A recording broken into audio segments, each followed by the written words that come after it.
Bonds are forged. Memories are made on the road to Omaha.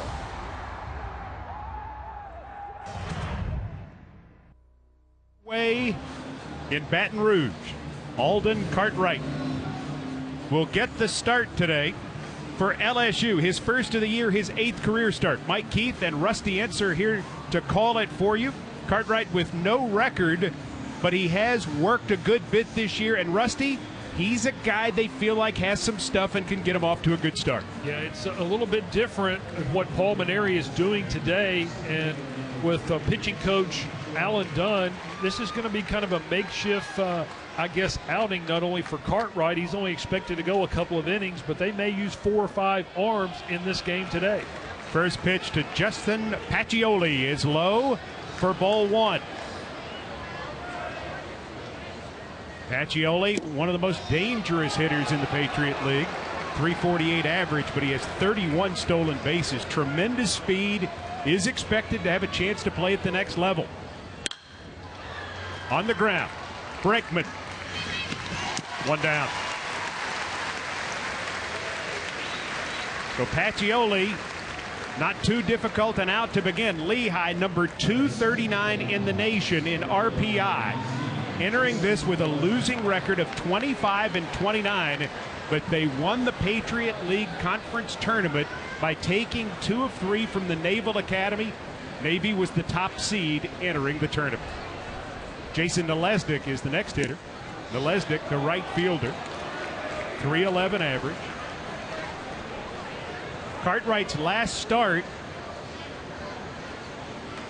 was in last year's regional. He fell to Houston. Since that time, he's worked exclusively out of the bullpen. He's a sophomore from right here in Baton Rouge, Louisiana. Went to Runnels High School.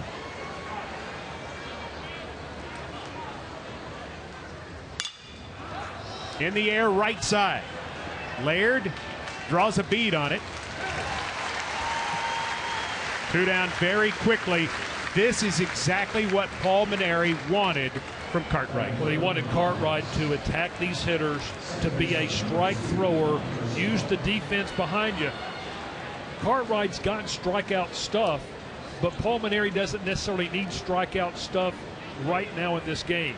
What he needs is strikes, and that's what he's giving him right now so far. Red-hot second baseman Mike Garzillo in the 3-hole. Garzillo, 13 homers, 54 runs batted in, a team-high 363 average.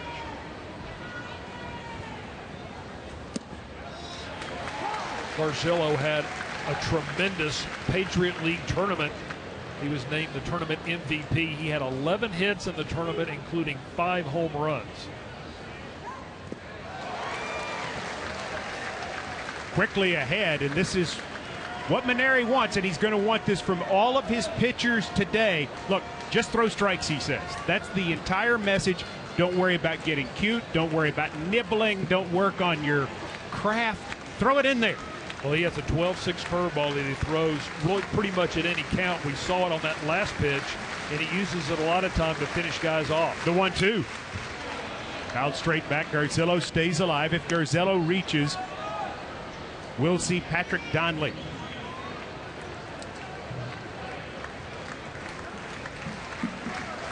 So Alden Cartwright. Called strike 3. That's what they want out of Cartwright. And they get a 1-2-3 first from the sophomore. And so no score for Lehigh. The Mountain Hawks do not tally. And LSU coming to bat. LSU, a team offensively so potent, so powerful, averaging 7.2 runs per game, a 320 overall batting average, Rusty, and they are deadly in first innings. As a matter of fact, when they score in the first inning, they're 21-0 this year. Well, what makes LSU so impressive, in my opinion, Mike, they're #1 in the SEC in average, runs, hits, doubles, RBIs, total bases, but they strike out the fewest times. And when you put the ball in play and make contact, that's going to lead to really good things happening. And Paul Mainieri's club has had a lot of really good things happen this year. Let's take a look at the bracket here in the Baton Rouge region. This is LSU Lehigh, the opening game, 1 against 4. UNCW and Tulane in the 2-3 game tonight at 8 Eastern. The 2 winners will play tomorrow night at 9 Eastern. The 2 losers in an elimination game at 4 o'clock Eastern time tomorrow afternoon here from the Box, Alec Box Stadium. As rain begins to fall. A shower just out of nowhere. And a heavy shower, as a matter of fact. Just as Nick Macchione takes the mound, the senior sees the sky completely open up. It is absolutely pouring. And I think they're going to call for the grounds crew right now. You can see blue sky and mixing in the clouds, Mike. This is not going to last long, but it is really coming down. Taking a look at AccuWeather, this one just popped up. You can see the shower moving from the south as I use my meteorology degree. And I mean, this has come out of nowhere. It was 88 degrees with 53% humidity about 15 minutes ago when we checked the weather conditions. Didn't look like we were going to have any problem. The forecast at midweek was for a 50-50 chance of pop-up showers today, and so I guess we know which 51. Well, this thing will probably finish as soon as they get the tarp on the field. We'll get a break as we're in a quick rain delay here. No score as we head to the bottom of the first. Lehigh and LSU at the Baton Rouge Regional. Bonds are forged. Memories are made. On the road to Omaha. Welcome to the NCAA Baseball Regionals presented by Capital One. We're in Baton Rouge, Louisiana. The opening round of the Baton Rouge Regional. The top seed, LSU, against the 4th seed, Lehigh, here at Alec Box Stadium. Coming up later this evening, UNC Wilmington will meet Tulane in the second game of the day. The 2 winners will meet tomorrow night at 9 o'clock. The 2 losers in an elimination game at 4 p.m. Eastern tomorrow afternoon. I'm Mike Keith, joined by former All-SEC first baseman Rusty Enser for what is one of the biggest David and Goliath matchups of the entire tournament. LSU, they're always here. Lehigh, they've almost never been here.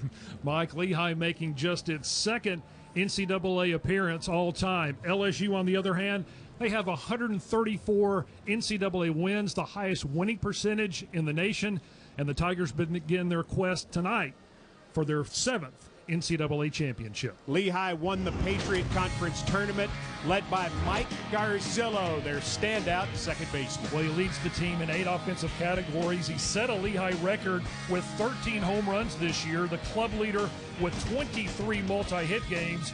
He was named the Patriot League Tournament MVP with 11 hits and 5 home runs. Mike Garzillo might be the best player for Lehigh. Alex Bregman, LSU shortstop, might be the best player in the country. Well, he's a special talent, a semifinalist for the Golden Spikes Award, which goes to the nation's top player. Bregman is a 2-time first-team All-American, one of just 6 players in LSU history to accomplish that feat. Expected to be a first-round selection in next week's Major League Baseball draft, likely a top 5 pick. LSU would be a heavy favorite in this game. But it's baseball. It's 9 innings. Anything can happen. LSU is here. Lehigh has made the trip, and they're looking to pull the massive upset. It's the Mountain Hawks and the Bengal Tigers next.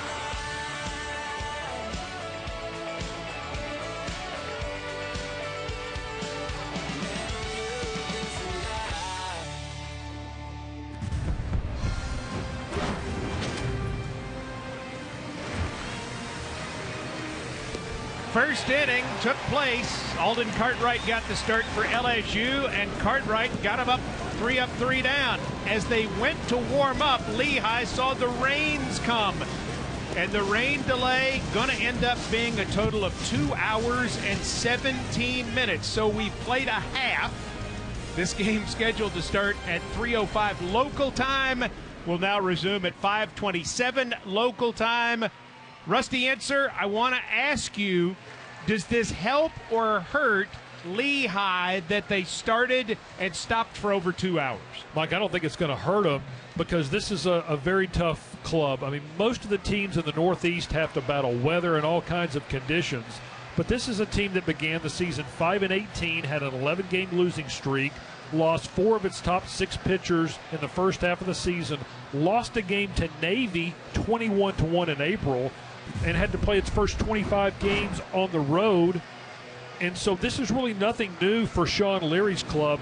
He calls it his toughest team effort, and we're going to see exactly how tough these guys are here in about 5 minutes. Let's talk about the starting pitcher, Nick Macchione, who warmed up, went out to take his warm-up tosses for the first inning, and now is going back out there. How will this delay affect Macchione, the senior? Well, I agree with what Bid McDonald said just a moment ago back in the studio. This is not a power guy, so he's more of a finesse-type pitcher. So I don't think having a warm-up in the top of first and then having a 2-hour rain delay is going to be a big deal, really. This guy is a veteran. He has a fastball between 83 and 86. He needs to expand the zone. He needs to make the plate about 3 inches wider on each side and get the LSU hitters to overswing, and he needs to repeat Navy. He tossed a 10-inning complete game in the Patriot League title game for Lehigh. His catcher is Tim McKay, his roommate all 4 years at Lehigh. McKay does a rarity in college baseball. He actually calls the pitches for his teammate. Normally in college baseball, it's a coach that does it. In this case, it's that young man, young Tim McKay, and so he and Macchione work together. Well, they've played a lot of baseball together. They room together, as you mentioned, so they know the strengths and weaknesses, and McKay is a very cerebral guy. He does a nice job of handling not only Macchione, but the entire staff for Lehigh. 2 hours, 17 minutes on the delay. You look at the batting order for LSU. Jared Foster will be our first hitter. Bregman in the 3-hole. Savick hits 5th. Good start for Macchione. Guys like to play behind him because he works quickly and keeps it down. There's Foster, the second baseman, former outfielder. Got a chance to play second early in the year and moved into the starting spot. Well, you mentioned Macchione having to keep the ball down. You better keep the ball down against a guy like Foster in the leadoff hole today. Normally he hits further down in the order, but he's got 9 bombs. Back to the pitcher. Easy one for Nick. And he throws to Faust for the out. Alec Box Stadium, 330 down the lines, 365 to the alleys, 405 to dead center field. Air is very heavy after the rain we had. Mark Laird, the right fielder, steps in. Laird, 323 hitter, a homer and 22 runs batted in, runs well, 23 of 27 stolen bases on the season. Yeah, 4th in the SEC in the stolen bases, but he's a really good 2-hole hitter, Mike. He is a good contact guy, has a short stride, but gets nice separation with his hands. And he's committed to that inside-out approach, which means he's going to let the ball travel, and with a left-on-left matchup, that's probably an advantage for a guy like Laird, who's not a pull-happy type hitter. Bregman waits on deck as we're in the bottom of the first. Nasty breaking ball stays high. Got that big looping curve that he loves to work on the left-handers. Opening round of the Baton Rouge Regional. Laird late on that one. Macchione, kind of a slinger, and again, he's not going to blow it by you, but a smart guy, pre-med major, got his degree in biology. Again, he's got to expand the zone, hopefully, to getting these LSU hitters to be over anxious. You know, there are a lot of guys in the big leagues that have won a lot of games, and they don't throw hard. Tom Glavine would be one. Hit to second, Garzillo up with it, and 2 ground ball outs to begin for Nick Macchione. Jamie Moore, you're another one. And sometimes, again, it's not how hard you throw it, it's where you throw it. good start for Macchione with the first two hitters. Macchione has battled a hamstring injury all year. That cold weather in the Lehigh Valley got him on a 35-degree day. He has battled through that and says right now he's feeling better than he has all year. He better feel good right now, because here's Alex Bregman. Bregman, the Tiger shortstop. What you like from Macchione to begin, obvious to say, throwing strikes. Yep. I mean, that's exactly what Leary wanted. No question. You know, Sean Leary, a ton of confidence in his senior left hand. Ask him in the 8th inning of that Navy game in the Patriot League Championship, do you want to come out? He said, you're going to have to drag me out.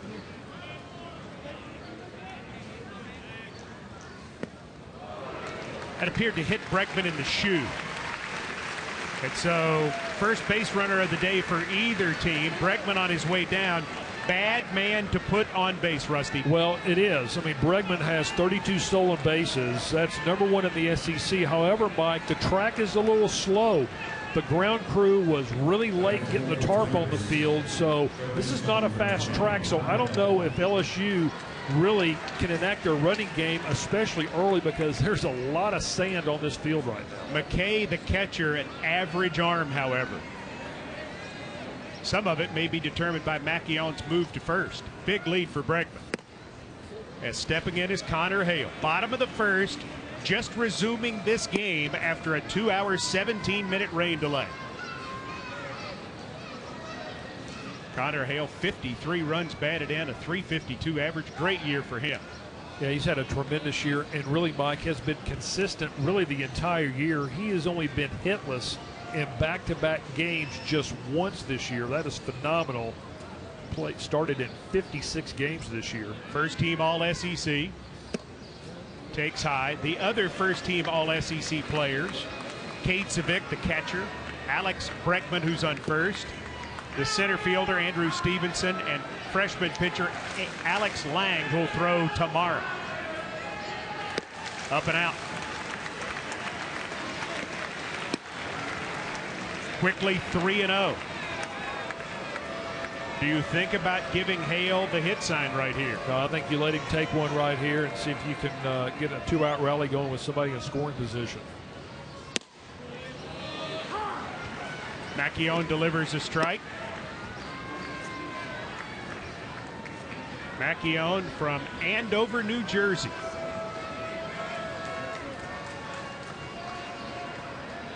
Throws over to first. Sun coming back out.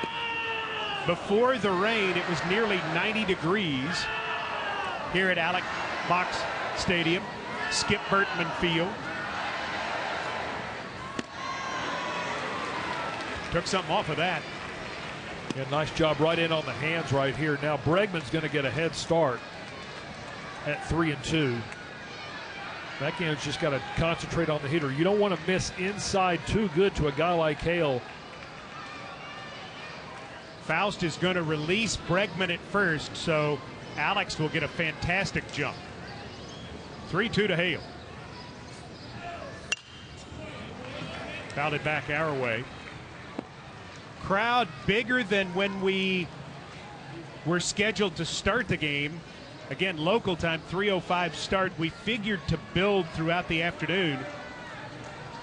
But LSU, whose attendance tops the nation annually, may not get 10,000 in here, but it's a big crowd.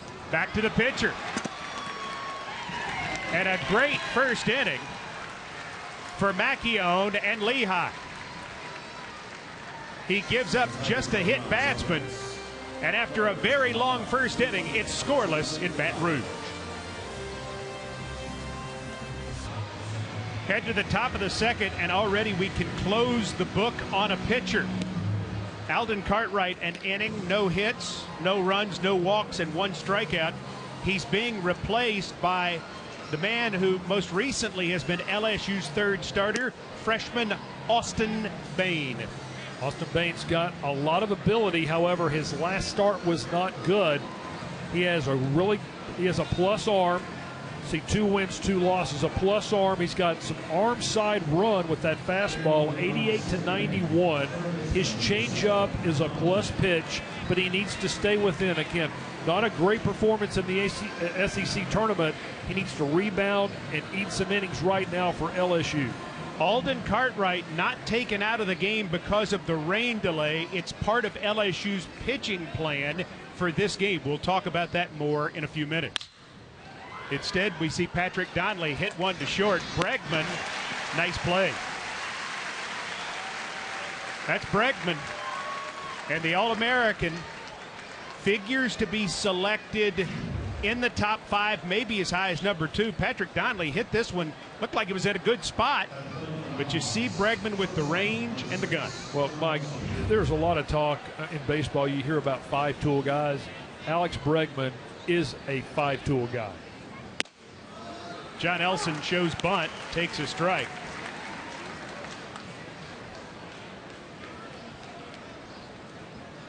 Elson, the shortstop, batting in the 5-hole. Baines high with that one. A lot of college baseball teams have weekend starters and then midweek starters. LSU doesn't go that way. Ball's hit hard to center field. Stevenson drifting back, glasses on, makes the catch. 5 up, 5 down so far for Lehigh, as Patrick Walsh, the DH, is due next. When Alan Dunn came as the pitching coach here in 2012, he gave Paul Maneri a new strategy for how they would use midweek, Rusty. Yeah, they changed the approach, really, and it was almost like a spring training outing. And they really started it in the fall, where guys, instead of pitching once a week, they would pitch multiple times a week. And he really thinks that's the reason why that LSU is 53-3 in the last 3 years of midweek games. Great inning for Bain. 3 up, 3 down. After 1.5, LSU going to take their second turn in a scoreless game with Lehigh.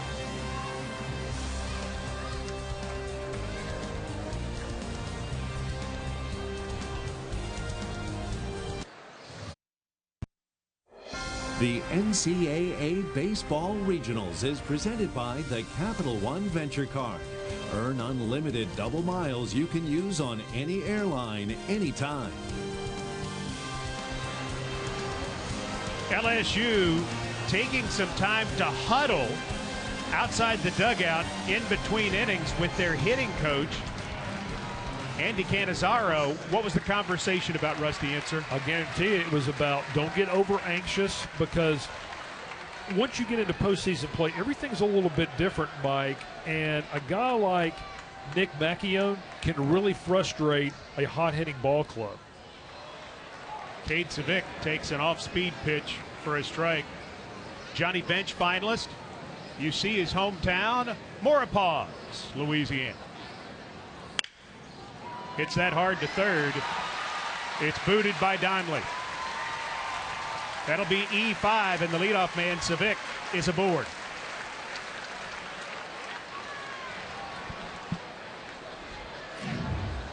Civic really, he's got excellent power to the pull side, and they don't call that the hot corner for nothing. That ball got on Donnelly in a second. Third base might be the toughest position to play in college baseball. Yeah, I don't think there's any question about that, especially with the aluminum bat. Andrew Stevenson going to challenge Donnelly's arm. Didn't get it. Stevenson, one of the fastest guys in the SEC, beats one out, and now it's first and second with nobody out. Mike, not only is he fast, but he's smart, and Donnelly was playing in on the grass, and that didn't intimidate Stevenson at all. He had no problem putting that ball down on the ground and just using his legs. This is LSU's leading hitter, and he's batting 7th in the order. Christian Aya, the first baseman, 363 hitter. Got 11 homers. He's driven in 55. Quite a year. Chance to drive in some runs here. Macchione works the outside part of the plate. Chinea, a Miami native, catcher by trade, but with Savic taking over that position, he got a chance to move into the lineup at first base. Yeah, when they moved Hale from first base to third base after the first 8 games or so, he gets a chance to play on the right side. Streaky hitter. Ripped foul.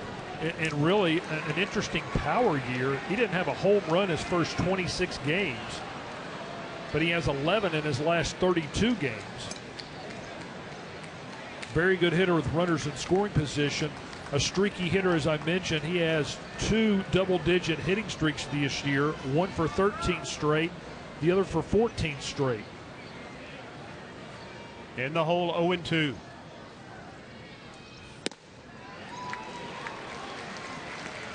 Chinea, as Rusty mentioned, didn't homer until March the 28th against Kentucky. His first homer inside the park variety.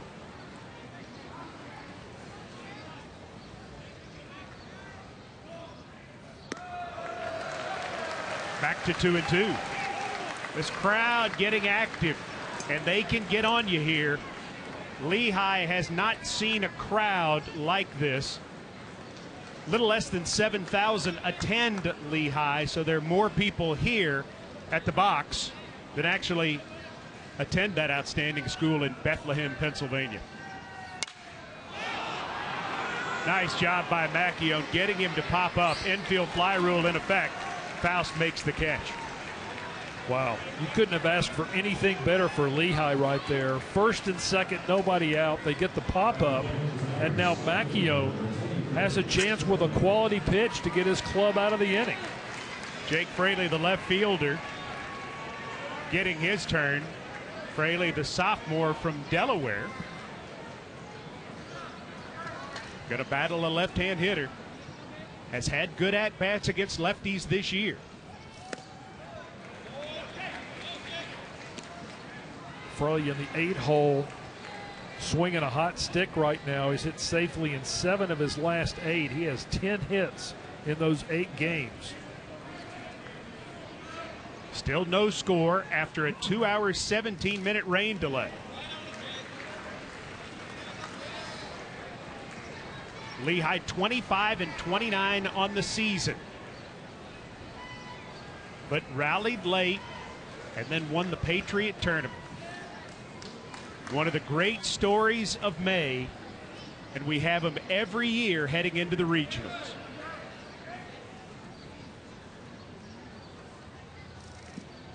Nice block by McKay. 2-1 to Fraley. Danny Zardone, the DH, is next.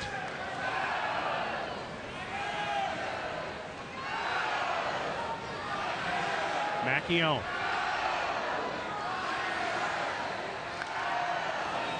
Gets another foul ball. He has them off stride. Yeah, and that was a great pitch location. 2-1. Might have been ball 3. Again, when you're facing a guy like Macchione as a hitter, Mike, it's really hard to be patient because you really want to try to attack him, and that's exactly what Macchione wants you to do. Fraley hanging in. He could frustrate a team more than anything. When you see the guy warm up, you're thinking, this is going to be a good day. And in the blink of an eye, you're looking at an 0 for 4.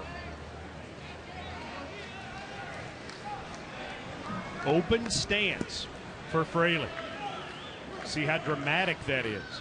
Home plate umpire is Randy Sutton. Tim Vesey at first. Scott Latendre at second. Heath Jones at third. There you see Mr. Sutton, who will be in control of our action today.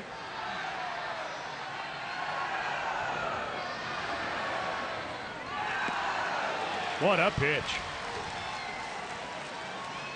And what a battle. Macchione had first and second, nobody out. He gets an infield pop and then a strikeout.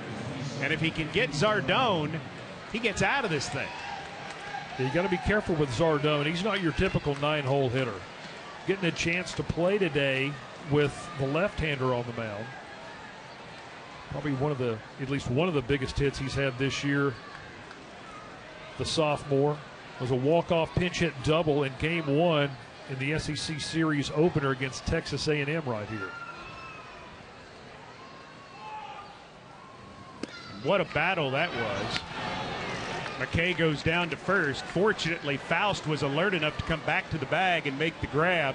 Stevenson has to dive back in. There you see Stevenson, who can score from first on an extra base hit pretty easily with his speed and with his lead. Zardone.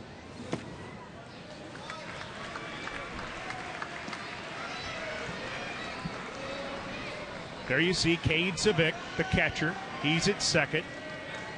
Stevenson, the center fielder, taking his lead.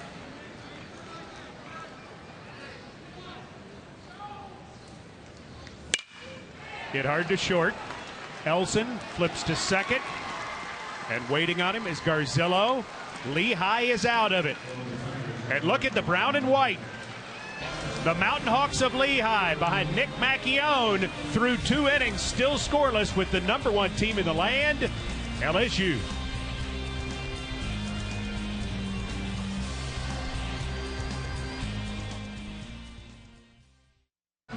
Bottom half of the order, or the bottom third of the order, I should say, due up to face Austin Bain, the freshman, in his 2nd inning of work. Sun back out. From the looks of things now, you would never know that the skies opened and we were delayed by 2 hours and 17 minutes. And that's why we're just in the top half of the third. Connor Faust, the first baseman, getting a chance to bat. He had the game-winning hit in the Patriot League Championship clincher. He hits this one high in the air to left center. Stevenson ranging far over and making the catch in front of his teammate Fairley. 1 pitch, 1 out. So far, young Mr. Bain has gone an inning and a third and has not allowed a hit.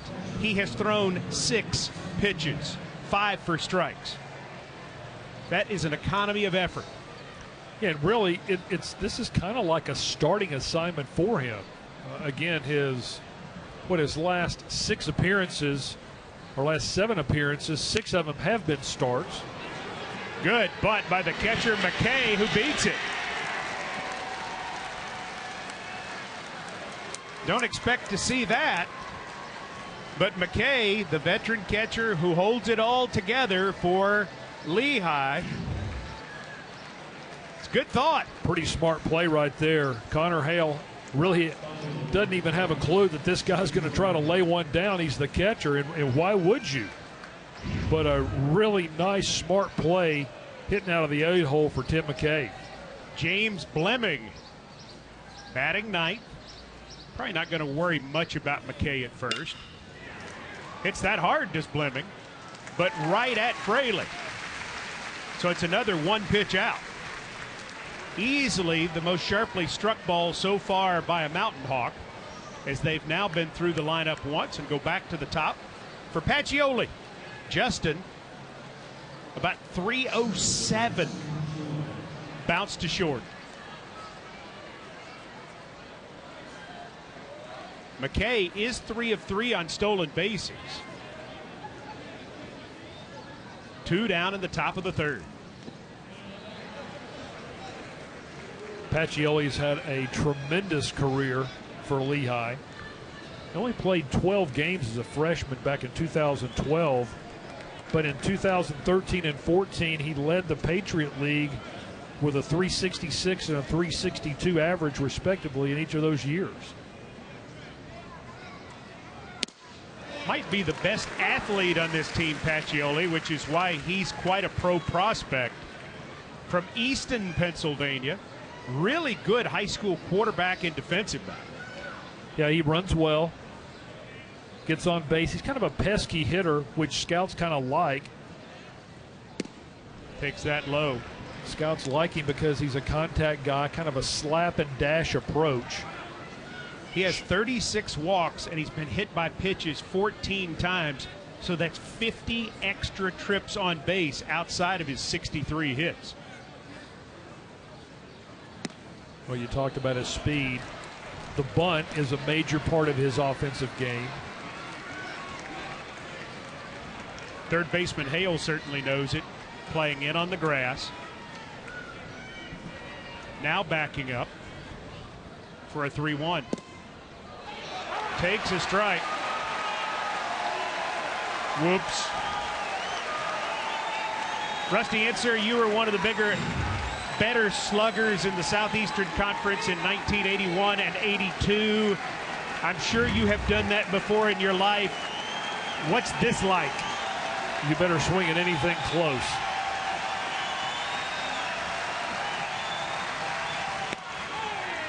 Wasn't close. Good at bat. Good at bat by Pacioli. First and second. Jason Nalesnik is the hitter, the right fielder. He flied to right his first time.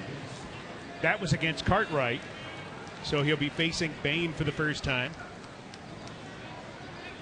A chance for the upstart Mountain Hawks to grab the lead with a base knock. Nalesnik hitting .371 in the second half of the year. He started the season batting .221. So as the weather got warmer, Jason got warmer. Well, he had a 14-game hitting streak from mid-April. He can really swing it, but not this time, as Bain does a nice job getting out of the jam. 2 runners left, but Lehigh can't push any across. Top of the LSU order coming up as we go to the bottom of the third in Baton Rouge.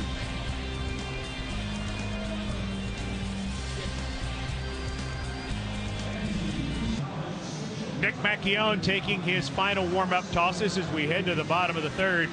Rusty Inser and I had a chance to visit with Nick Macchione yesterday. Really fantastic young man, and he is not the typical left-hander. No, a lot of left-handers are kind of kooky. There's really nothing kooky about this guy. Great guy. Great guy, smart kid. I mentioned earlier, he graduated in biology, a pre-med major. Not sure exactly what kind of medicine he wants to practice, but he'd like to continue his baseball career for a little longer before he gets into the medical field. And his dad is watching on the SEC network back in New Jersey. He was unable to make the trip. He's the general manager of a trucking company. So he's kicked back and relaxed, probably watching it with all the guys in the office. Probably got everybody home for the weekend, figuring out where everybody's got to go next week. Friday's a tough job in the trucking business. So Nick Macchione wanting to say hi to his dad, and Rusty able to facilitate that. That's great. Jared Foster ground out his first time. Didn't hit it very well. A little nubber back to Macchione, as a matter of fact.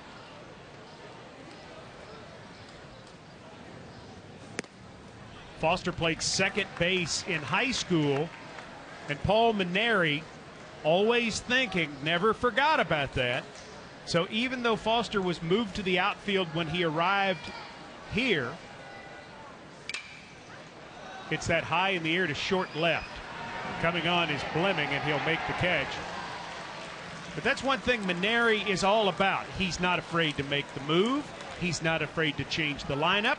He's not afraid to change the rotation. He's not afraid to change the way he does anything. So when he didn't like where he was at second, he said, Foster, get an infielder's glove. Start working out at your old position. Well, Paul Maneri, he hadn't won over 1,200 games by accident. In fact, he's won 1,273 games, 409 of those in his 9 years right here at LSU. Mark Laird going to get a turn. Macchione has settled into a decent rhythm. He's had base runners in each inning, but he's been able to battle through. There you see Paul Maneri trying to win his second national championship here at LSU. Laird, base knock to left.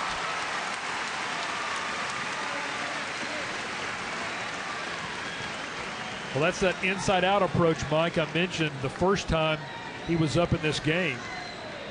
And that's a great approach from the left side against a guy like Macchione, because you let the ball travel a little bit more and use the left side of the field the majority of the time. This is going to get interesting because Laird, a very good base stealer, and now you have to deal with not only Laird at first, but Bregman at the plate. Bregman hitting the foot his first time.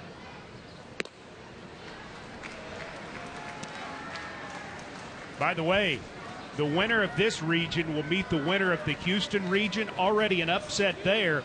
Number 3, Louisiana Lafayette, 5 runs in the top of the ninth to beat Rice 7-6.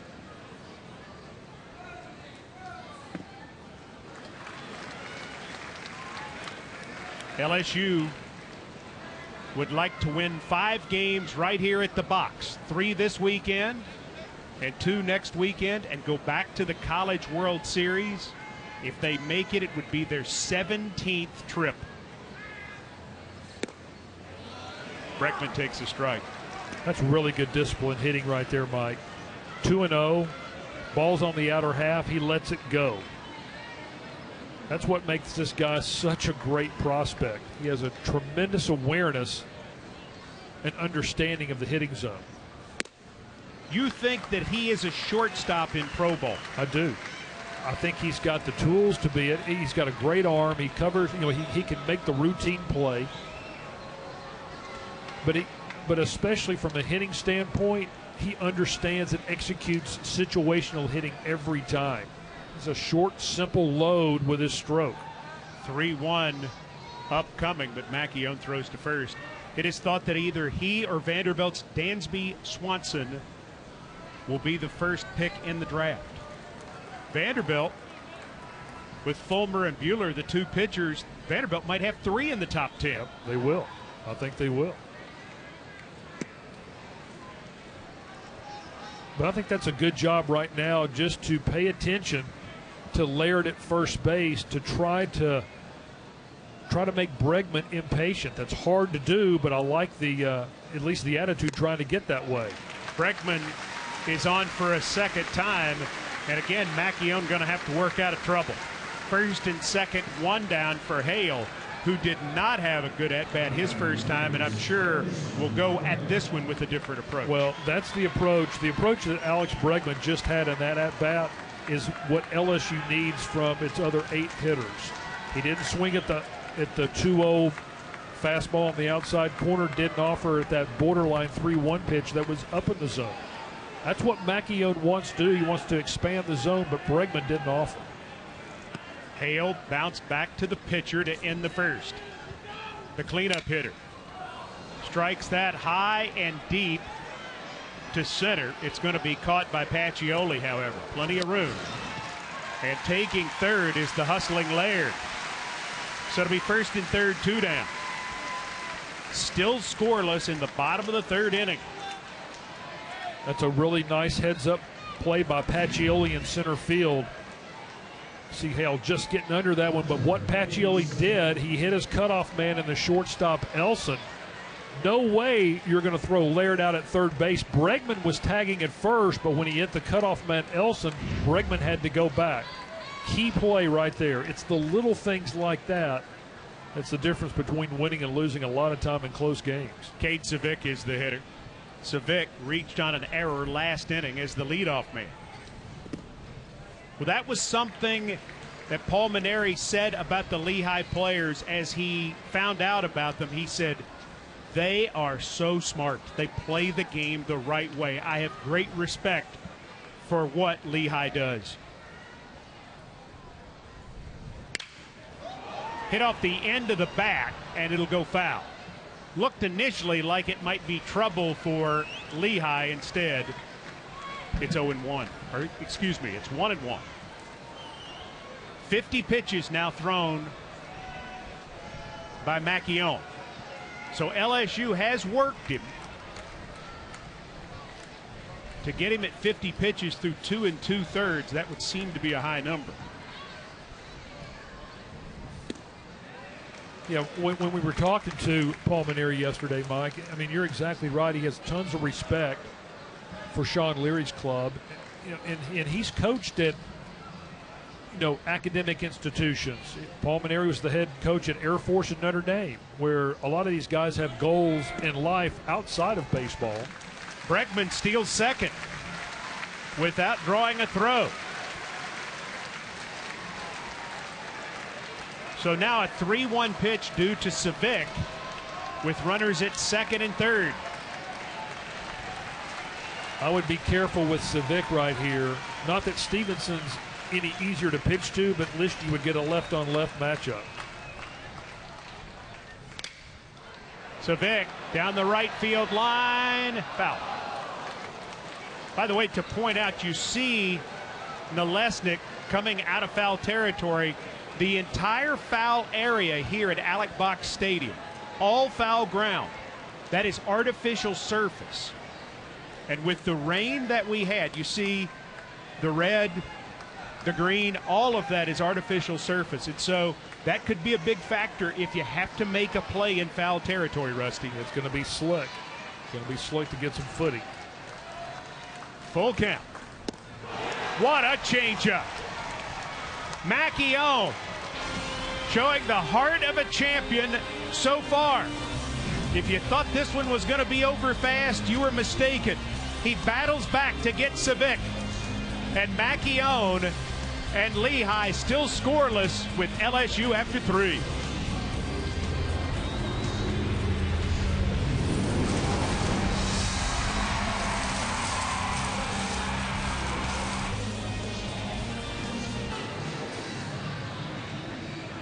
John Larry's team, Lehigh, scoreless in the top of the 4th with LSU. Larry, a 1993 Lehigh graduate, has been the head coach there for 20 years. And he would like to see his team put up another magic moment for the Mountain Hawks. Garzillo rips this one to left center, and it bounces against the wall. Garzillo, a leadoff double against Bain on his 16th pitch of the day. And a runner in scoring position to begin. That's their big hitter.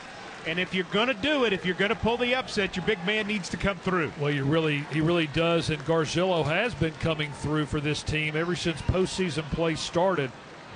We talked about him a lot already today. He had 11 hits in the Patriot League tournament, including 5 home runs. Another one there today. He's now hit safely in 7 straight games, 12 hits in those 7 games. Donnelly had a sharp ground out to short his first time. He's the cleanup hitter. Fouls that off. 3 years ago, Lehigh, 15 seed in the NCAA tournament, goes to Greensboro and beats 2nd seeded Duke. Dr. Brett Reed's team in basketball comes through with a big victory. Lehigh shocks the world in March Madness, and now they want to do the same thing in May in a different sport, in baseball. J.J. McCollum, the star player for the Mountain Hawks, now plays for the Portland Trail Blazers. Hit sharply to second, bounces over the glove of Foster, and Garzillo will head home to score. Lehigh leads LSU 1-0. Well, a great job of hitting by Patrick Donnelly. Watch him let the ball travel. He's trying to hit that ball inside out to the right side to get Garzillo over to third. But what happens is it sneaks by Foster and gets into right field, and a run scores. So it couldn't have worked out any better for Lehigh in that situation. Error charge to Foster, who was having some trouble with the sun earlier, and that ball was on him very quickly. Elson's the hitter. Still nobody out in the inning. Elson shows bunt, takes a strike from Bain. Rusty, you had it absolutely right. It's almost like the rain delay worked to the advantage of Lehigh to kind of calm them down if there were jitters. Well, they went 3 up, 3 down pretty easily in the top of the first, and as they were taking the field in the bottom of the first, that's when the heavens opened up, and it would just pour here in Baton Rouge. So it was really like kind of getting the jitters out of the way. This is almost like Lehigh's second game right now. I think it certainly calmed him down. It certainly helped him. Inside corner to Elson, who flied out to center his first time. 1 run, 2 hits, 1 error for Lehigh. 0, 2, and 1 for LSU. The Bengal Tigers have left 5 in their first 3 at-bats.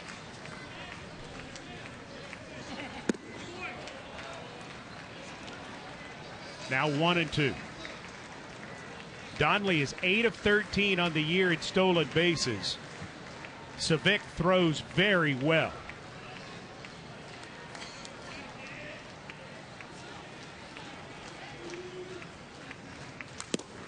Called strike 3. First strikeout for Bain, second for LSU pitching today. It's a good job by Bain right there. LSU really needed an out. Not that they're playing back on their heels right now, but really this team, the rainout may have hurt them obviously a little bit more. They're having trouble getting any sort of rhythm right now. The shadows over the pitcher's mound right now. Still bright sunshine in the infield and outfield. Walsh, the hitter. He flied out to center his first time. Batting 6th. He's the DH. He's a power guy. Does have 6 home runs.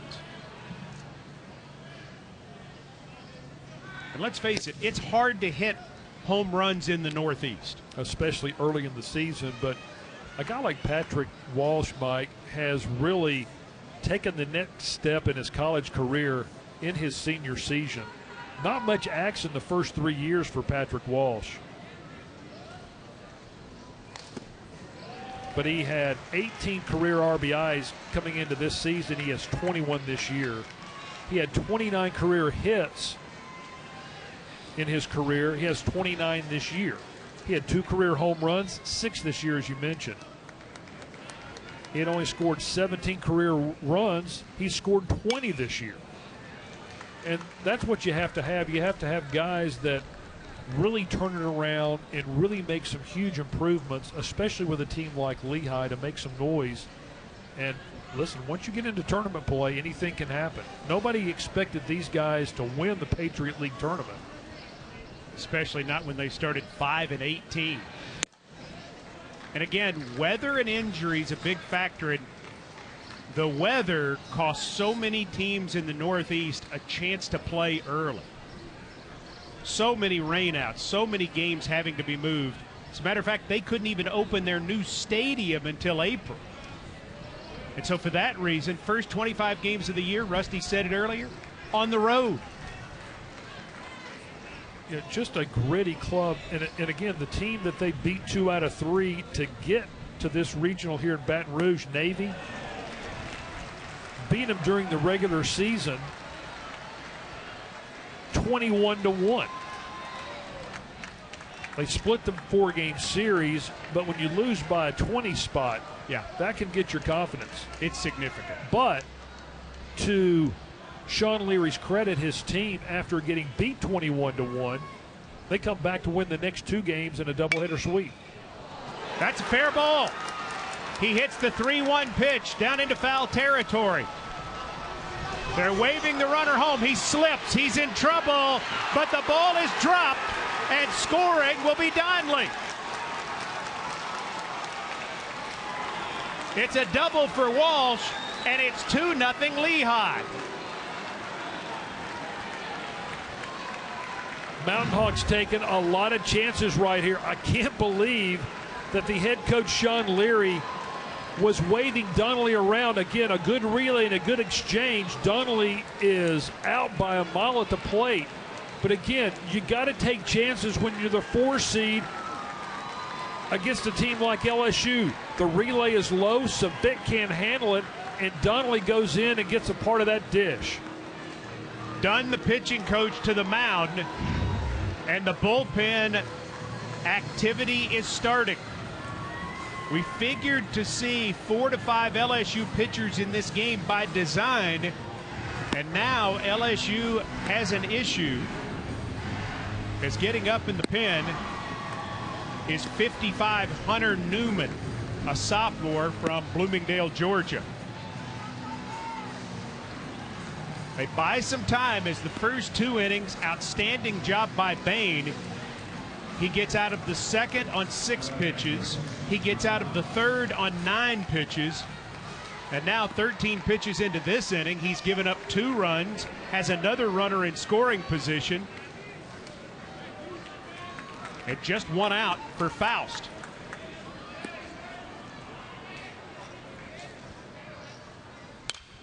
Faust trying to go to right field, fouled it off. Regional play, very tricky. You just don't know. And here's Lehigh leading the nation's #1 team in all 6 polls. They have not been below #3 in the polls all year. They're the SEC regular season champions. Lehigh 239 in RPI.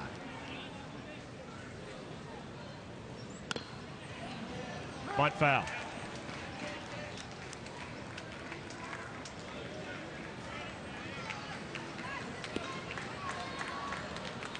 Sean Larry liking this inning.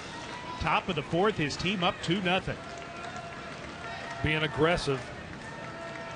2-time Patriot League Coach of the Year in 2006 and 2010.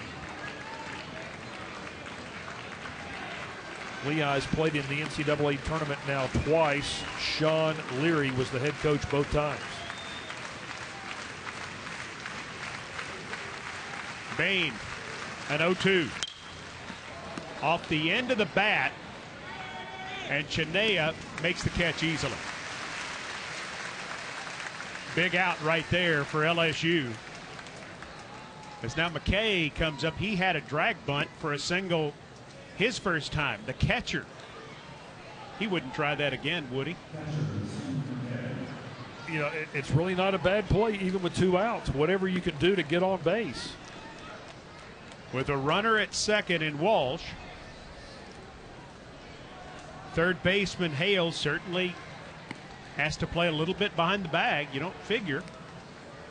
Not a power guy. Fraley playing pretty deep in left field, in my opinion. Tim McKay has 28 hits on the season. 25 of those have been singles. No sign of a bunt there. Newman continuing to throw in the bullpen. You would not think Bain has many more batters if this inning is extended.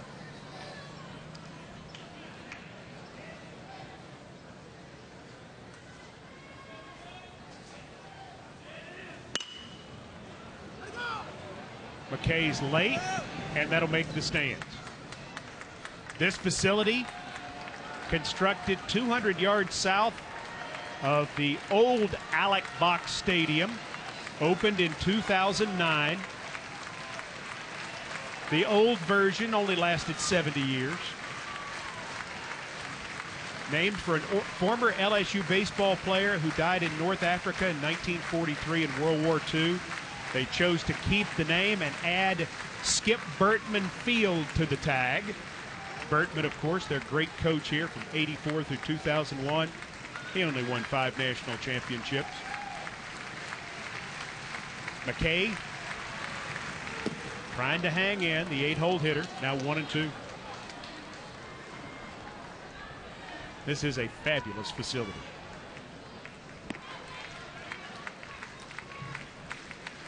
But right now they are antsy.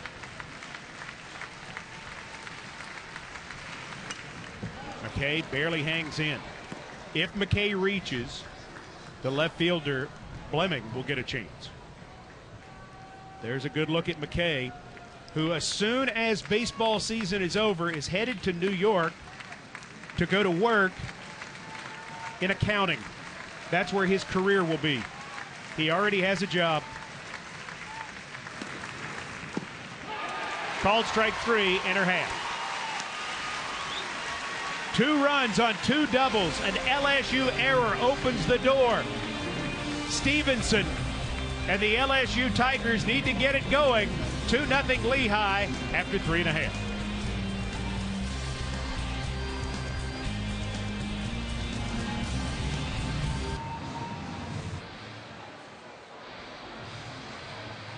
Don't miss a minute of the action from the NCAA Baseball Regionals. Follow every game on ESPN2, ESPNU, ESPN3, or watch ESPN. You can also find the best live action on the Bases Loaded channel on ESPN3 or the Watch ESPN app.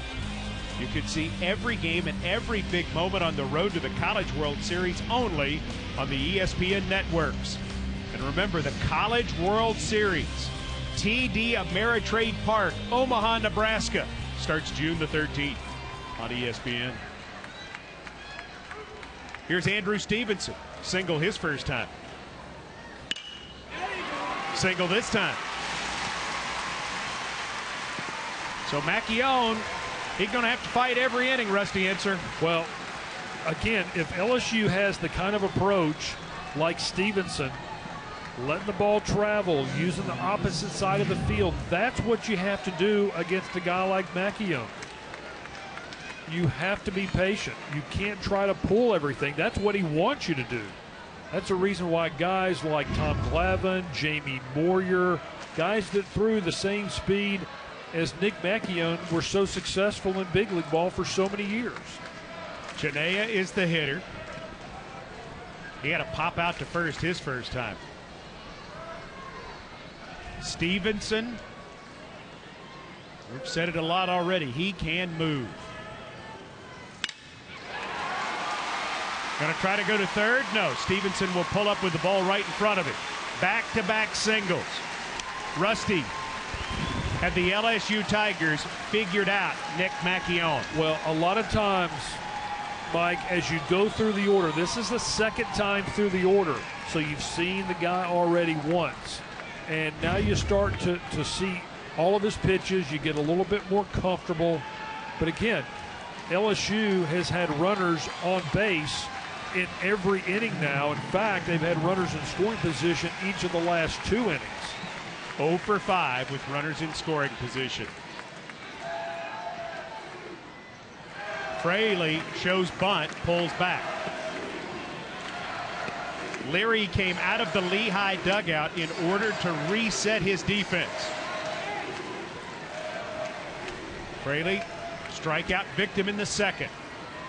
Lehigh posted a 2 spot in the top of the 4th here. LSU trying to answer. Fraley bunts it foul. Fraley and then Zardone, the top of the order, and Foster after that. Fraley has been outstanding this year with runners in scoring position. You saw the figure, 345. Well, right now, even though you have the bunt sign, Mike, that doesn't mean you have to offer it every pitch. That ball was up in the zone. Pretty good location for Macchione. He ought to go back up there again. Fraley, did he leave the bat out there? He did not. I think he got it back in time, but he tried to go back up in the zone. But see, watch Fraley. See how he gets down on one knee right there. You know, you should square around and only bend your knees and go down with the baseball if the ball's down in the zone. If you're already bending your knees and that ball starts out in the upper part of the strike zone, it's going to be ending up around your shoulders. See, just like that. If he's standing up in his normal position, he can get that bunt down a lot easier. Well, doesn't it come down to the fact that in those instances, he's essentially trying to bunt a pitch that's a ball? Exactly. He's making it a ball, that's for sure. 2-2 the count. And it's much easier as a left-handed hitter to execute this bunt with the runners on first and third because you want to bunt it to the left side, bunt it towards the third baseman. Make him field the position. Leave his position and field the ball. He fouls that back. Remains 2-2. 62 pitches in 3+ innings of work for Nick Macchione. A lot of work in the heat.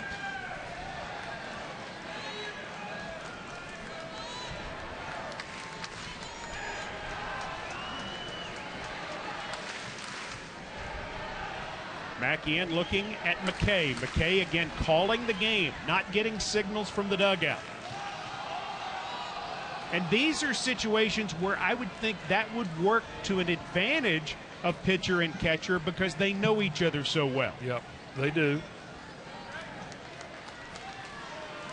And McKay, I mean, he knows the situation. Got to expand the zone. Runners go. Pitch fouled off.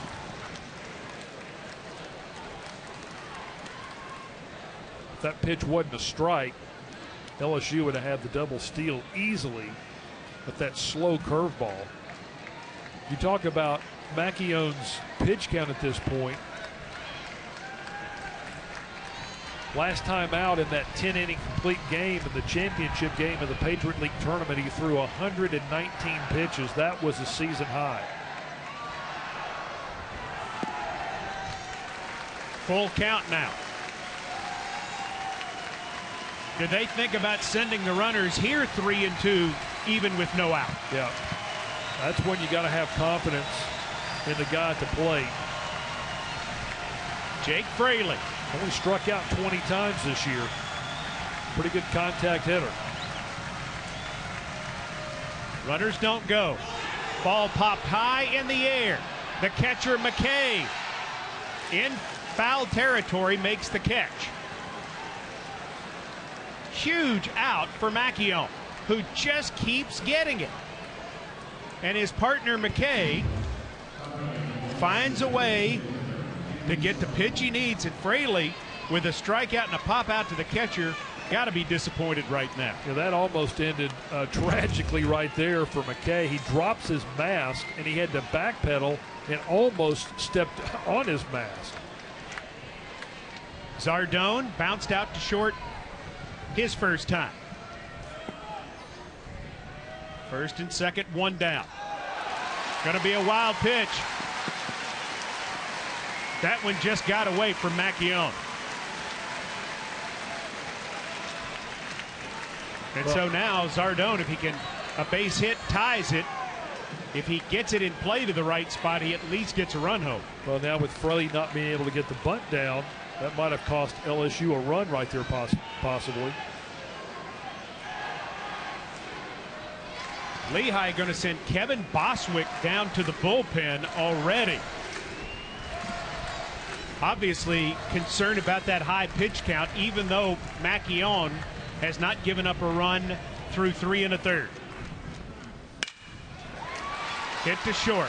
Run will score from third, but they get the out. How big was that wild pitch? That was a tailor-made double play right there. Could have gotten Lehigh out of the inning. LSU takes advantage. Productive out by Danny Zardone. Top of the order, Foster the hitter. Foster 0 for 2, bounce out, fly out. Runner at third, 2 down, game now 2-1. LSU has stranded 5 so far. If they don't get Chinea home, it'll be 6.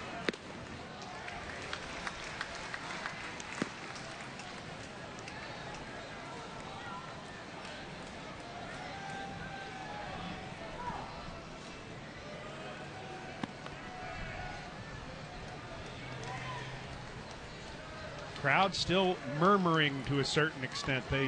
They want to get excited, but LSU just can't quite push through that big moment to get them fired up. Nice block by McKay. Yeah, it's a great block right there. And that's having confidence in your catcher and your roommate right there in order to try to bury that breaking ball in the dirt. Having the confidence your guy's going to block it, keep that potential tying run on third. One real problem for Macchione at this point, he is getting behind seemingly every hitter. Now 3-0. Jared Foster had a really good SEC tournament. Had 6 hits, 3 doubles and a home run. Home run came against Auburn. Guy who hit 115 last year. What a bounce back. Ball 4. So first and third, 2 down for Laird, who had a single his last time. And now you're in dangerous territory in this order. Laird hits second. If he reaches, you get into the Bregman, Hale, Savick, Stevenson area again, that 3, 4, 5, 6. And Sean Leary going to go out and talk about this situation and check on his pitcher a little bit. You see the pitch total in the right-hand corner of your screen. Macchione has thrown 71 pitches through 3 2/3. Mike, you're exactly right. This is the guy that Macchione wants at Mark Laird. It's a left-on-left matchup. But Macchione is the guy that Sean Leary wants out there in this kind of key situation. I talked about the 10-inning complete game that he had in the Patriot League Championship. But Macchione, back in February against Iona, he was involved in an 11-inning no-hitter. He pitched the first 9 innings. That was just the 4th no-hitter in Lehigh history since 1960. Good look at Macchione, who's going to get a good look at Laird. 1 for 2, ground out and a single for the right fielder.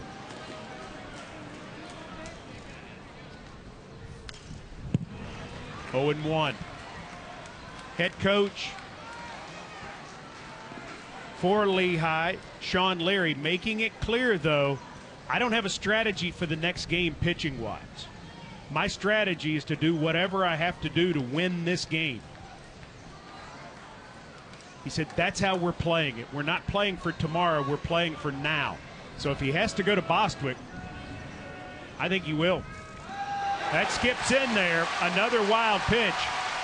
Going to score the run and going to move Foster to second.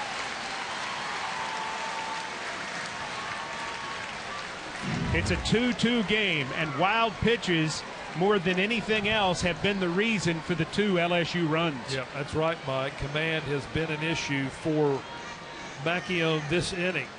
Again, if he doesn't throw the first one, Lehigh could have possibly been out of this inning. But instead, the game's tied, and now LSU with another runner in scoring position.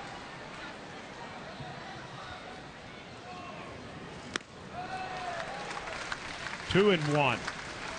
Ask you this question, Rusty. Do you worry about his hamstring at this point? I don't think so, really, at this point. I think you're worried about, what was it now, almost 3 hours ago. He was running, warming up initially for the start of the game. Hit in the air to short left. Fleming makes the catch to get the inning over with. So Macchione doesn't have the best stuff. He gives up 2 runs, but he does not give up a big inning. We're through 4 at Alex Box Stadium in Baton Rouge. Game tied at 2.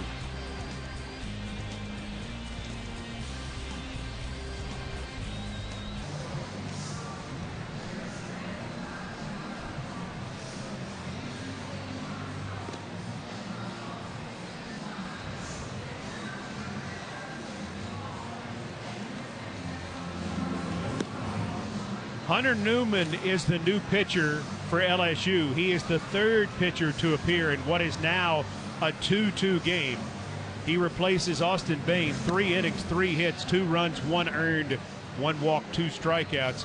Hunter Newman missed all of last year with a shoulder injury. The 6'3", 193-pound sophomore from Bloomingdale, Georgia. Good size pitcher. And a guy who certainly has some big-time ability if you look at his numbers.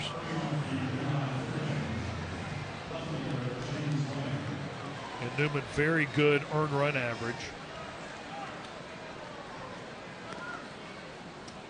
Does have 4 saves out of the bullpen. 29 strikeouts and 32 1/3 innings. That's pretty good. Fleming is the 9-hole hitter. He flied out to right his first time. James, a freshman from Royersford, Pennsylvania. Lehigh located in Bethlehem, Pennsylvania, right in the Lehigh Valley. Almost directly between New York and Philadelphia. 80 miles to New York City, 70 miles to Philly. And we've talked about it being a high academic institution. They don't have, obviously, athletic scholarships. But the Ivy League making some noise today. Columbia won its second ever NCAA tournament game, beat East Carolina. It's the 5th win by an Ivy League school since the field expanded to 64 teams back in '99. And how about the Big Ten? A lot of people talking around the country that they really didn't deserve to get 5 teams in. Well, 3 of them have already won today. Iowa beat Oregon, Indiana over Radford, and Michigan beat Bradley. 4-pitch walk, Newman to Blemming. So that brings up Pacioli in the top of the order. Base runner for Lehigh in this 2-2 game. Pacioli, a walk and a ground out to short.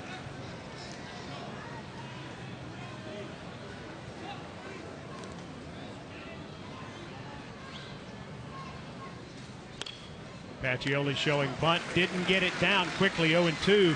And there's already action in the LSU bullpen again. Doug Norman, a right-hander, freshman, is up and throwing.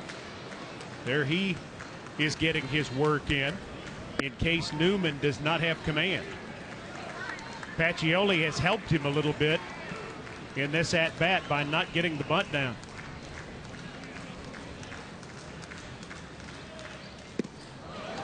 Nasty breaking ball, 1-2. Opening round of the Baton Rouge Regional. Is this a strike?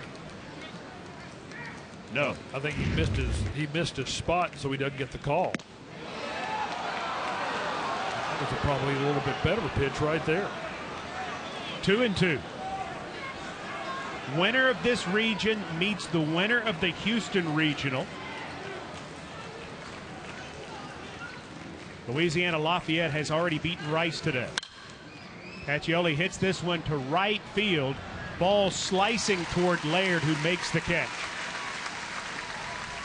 Back to the Big Ten for just a second, Mike. We mentioned Indiana's victory earlier today in the Nashville Regional. They turned a triple play in the first inning of that game. Indiana has turned into a really nice baseball school. Yeah, they won the College World Series a couple of years ago. And last year, hosted the Iowa win today, first NCAA tournament win since 1972. I saw they had 6 hit batsmen in that game. Yeah. So they'll need some extra bags of ice, but at least they'll be happy. This is Nalesnik. Fly out, ground out, 0 for 2. Runner still at first, Blemming. Arkansas with a big win today. Hanging on. Yeah, come from behind. Big hit was a 2-run double by SEC Player of the Year Andrew Benintendi.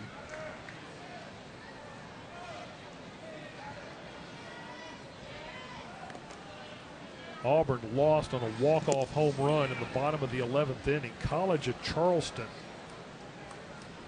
got the Tigers. They gave up 4 home runs in that game. Auburn did. College of Charleston winning the Gainesville Regional last year as a 4 seed. They became just the 4th 4 seed to advance to the Supers since '99 when the field expanded to 64 teams. You got Stony Brook as one of those, right? Stony Brook. Stony Brook lost today at the Fort Worth Regional. Fresno State won the national championship as a 4 seed from a regional back in 2008, beat Georgia. And Missouri was the other 4 seed to advance to the Supers.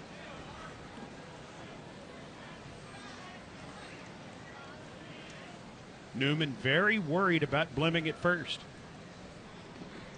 You don't want to bring up Stony Brook around these parts in 2012 because They advanced to the Supers and beat LSU right here on this field to get to the College World Series.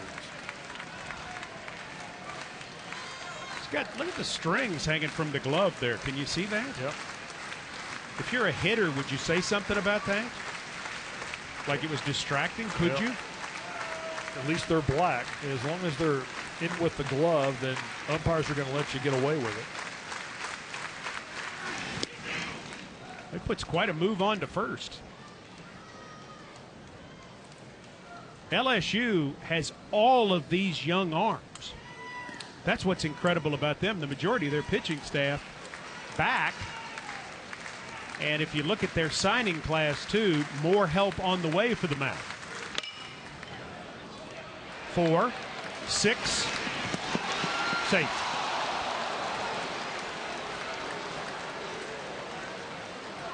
Ball was hit slowly, and that's really what ends up causing the problem. So fielder's choice 4 to 6. Putting Lesnick at first, put another out on the board. No, but that was a pretty nice turn up the middle by Foster and Bregman. You saw Bregman's athletic ability. He's got great feet.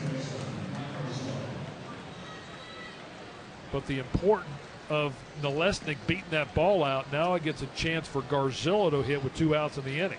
Garzillo had a double and scored last inning.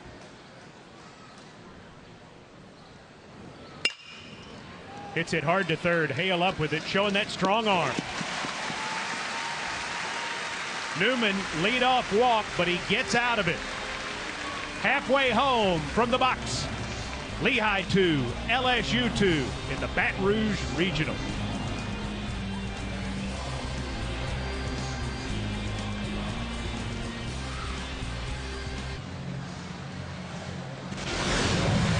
Welcome back to the NCAA Baseball Regionals presented by Capital One. Got a good one here in Baton Rouge. 2-2 Lehigh and number 1 LSU, and Lehigh is changing pitchers. That is Kevin Boswick who is coming on. If you're just joining us, we played a half inning. First pitch at 4:05 Eastern, 3:05 Central, and then after a quick 1-2-3 first for Lehigh, a 2-hour, 17-minute rain delay. Nick Macchione was out taking his warm-up tosses, had to go back in, and then Macchione comes out, 4 innings, 4 hits, 2 runs, both earned, 2 walks, 2 strikeouts, a hit batsman, and 2 wild pitches. 75 pitches for Macchione, and the change here too, get a right-hander in against this part of the lineup. Well, again, LSU's already turned the lineup over for a 3rd time, so you give them a different look from a different side. And Boswick is a guy that he's had a lot of success, has 4 saves on the season, and almost a strikeout an inning. Tried to start Bregman off with a breaking ball, and Bregman gets hit again. So Bregman officially 0 for 0, hit twice, and this hurts. Yeah, right on the tricep there.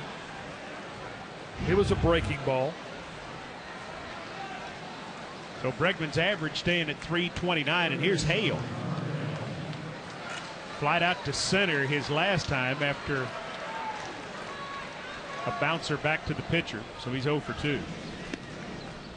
Bregman going to be looking to run, I would think, more on Boswick than he did on Macchione. Would you agree? I would agree. Remember the 11-inning no-hitter that I mentioned when Macchione pitched the first 9 innings against Iona back in February? Boswick pitched the last 2 innings to secure that no-no. Lehigh out of nowhere, tied with LSU 2-2 in the bottom of the 5th. Bregman going huge lead, and McKay can't even get a throw off.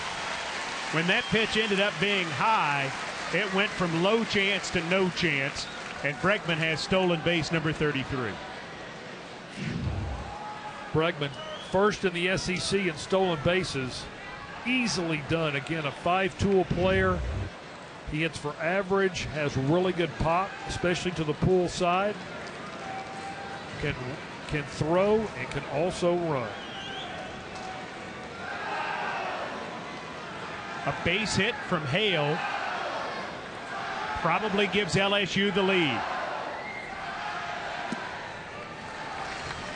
Boswick has not been able to find the range yet. He's thrown 4 pitches, none a strike so far.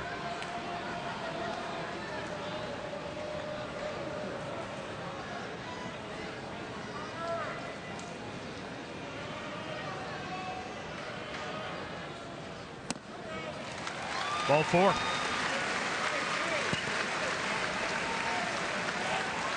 So Boswick has come out. Is he too amped up?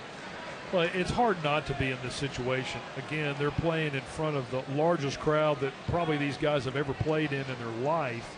But now from a baseball situation, the tense moment of a baseball game, they've played in that before. When they won the Patriot League Tournament Championship against Navy, they had to battle back several times in that game. And so from a baseball standpoint, they've been in tight ones before. They've never played a team like LSU. No, but this is completely different, obviously.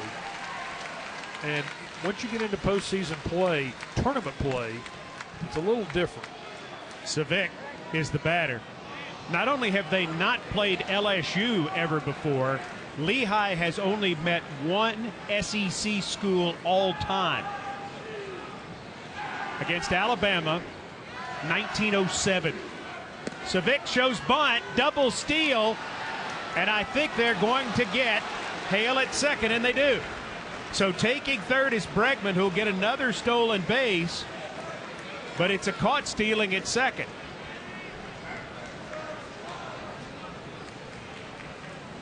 That's a great play by Tim McKay. Again, it's a shorter throw to third, but when you're Bregman on second base, you get a larger lead. Sometimes it's easier to make the longer throw to get the out at second. There's a strike. Very, very good heads-up play. But not only McKay, the catcher, but also Lehigh. You got to credit Elson for being in the right spot at the right time. Base hit. LSU has the lead, and it's Savick that brings them through with RBI number 43. Key hit right there for LSU.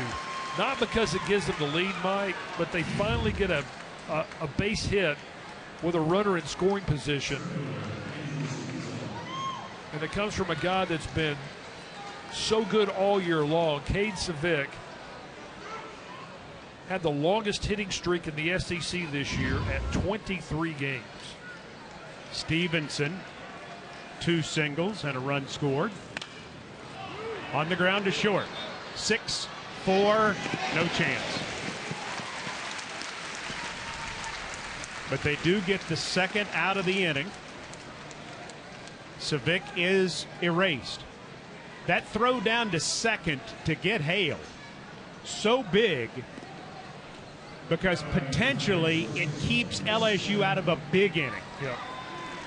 And I think that's one thing that's going to be really dangerous for LSU in advancing in this year's NCAA tournament. They can pitch, they have power, they hit for average, but the one thing that Paul Maneri's club has this year that he really hadn't had in the past, and that's the running game. Speed never goes into a slump and can win you a lot of close games, especially in tournament play, and you expect to play a lot of close games. Runner goes. And they're taking advantage of it right now. Stevenson swipes his 25th bag of the year. LSU with now 115 on the season in stolen bases. So in scoring position for Chinea, Stevenson. Stolen base also now. Not only is he in scoring position, it keeps the force play off the table at second. Changes your whole approach defensively.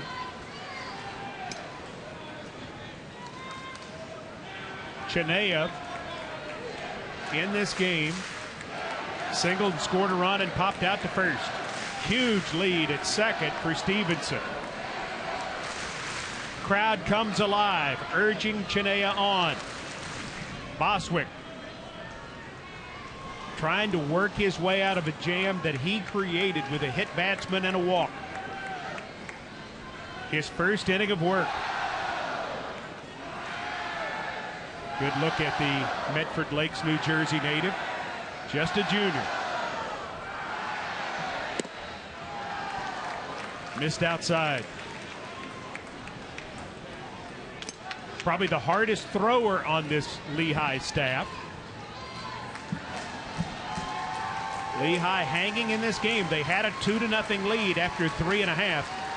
But LSU scored 2 in the bottom of the fourth, and they have pushed across a run here against Boswick.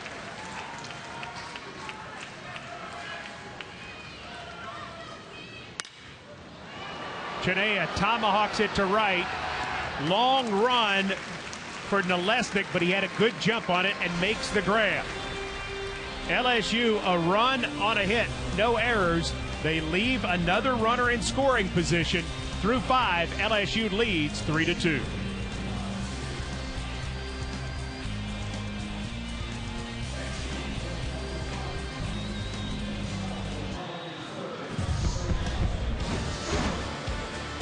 A little after an hour, or around an hour after this one concludes, we've got UNCW against Tulane in the second game here at the Baton Rouge Regional. The winner of this game and the winner of that game will go forward to tomorrow night's 9 o'clock winners bracket contest. The losers meet at 4 o'clock Eastern time tomorrow afternoon here at Alec Box Stadium.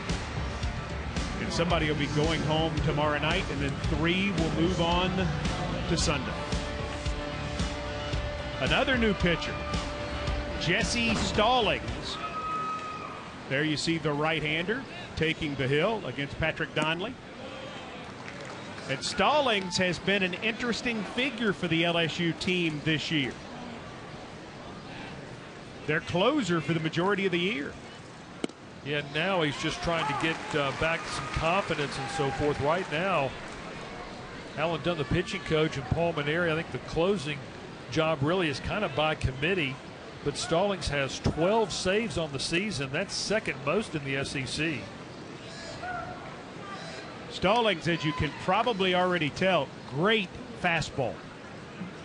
The opponents only hit .211 off the LSU right-hander.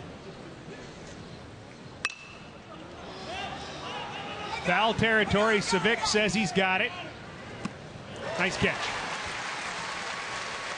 Not easy to do on that turf, which is wet right now, but Savic knows where he is, and look at his awareness. Well, you mentioned earlier, Mike, he's on the list for the Johnny Bench Award. Really a good catch and throw guy, good prospect. He only has allowed 2 pass balls this year. He is a tremendous receiver for LSU. They have some other ones within the core, but he came in and won the job the end of last year and just wouldn't give it up. I don't think when they signed him out of junior college, they necessarily saw him as the all-the-time guy. But, oh my goodness, Cade Savic made himself a big league prospect this year. Well, as I mentioned, he's not only a really good catch and throw guy, but he also has a really good stick. And when you're very good defensively and then you add the offense in there, that means you're a really good prospect. 2 quickest ways to the big leagues: left-handed pitcher, catcher. John Ellison has a 2-2 count. You see there, he's 0 for 2. Stallings, the 4th LSU pitcher. They started Alden Cartwright. He went an inning, got a 1-2-3 first before the 2-hour 17-minute rain delay. And then they went to Bain and then to Newman, and now it's Stallings. And this was totally by design. Called strike 3.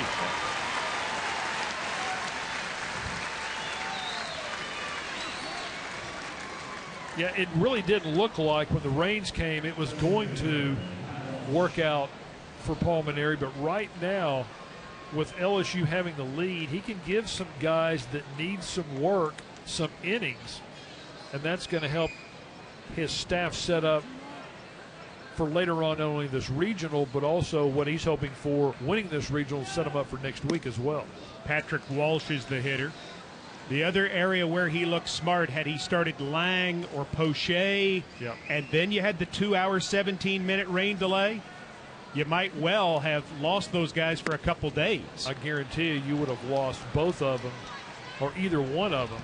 If he had gone with his number one or number two, it would have changed LSU's pitching rotation big time this weekend. Stallings, 2-0. Now 2-1 on Walsh. Reynolds is up. We do expect to see him pitch. That's Russell Reynolds, a sophomore from right here in Baton Rouge.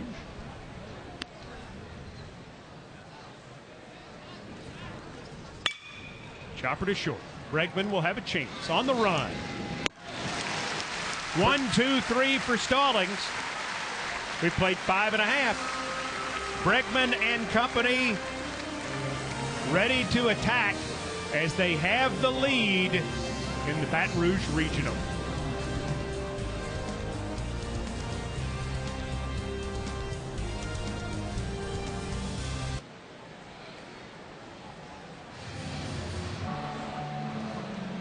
At Alec Pox Stadium. Back behind it, you can see Tiger Stadium. 102,321 will occupy that place on September 5th when the McNeese State Cowboys come calling. But right now it's baseball season, and baseball is serious business in this part of Louisiana. Jake Fraley, Danny Zardone, and then Jared Foster at the top of the order. LSU 3 runs, 5 hits, an error. Lehigh 2, 3, and 1. Bottom of the 6th. Boswick gives up a base knock.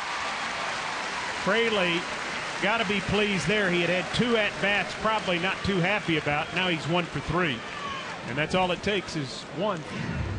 Well, he finally gets to see somebody other than Macchio, and he had trouble figuring him out.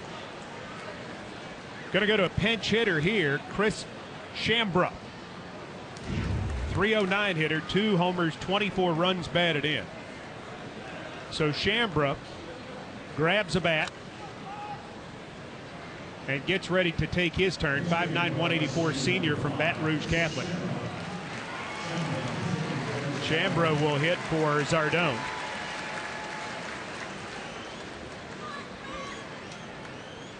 Zardone's day ends 0 for 2 with an RBI. Fraley, a good base stealer. He's got 19 on the year.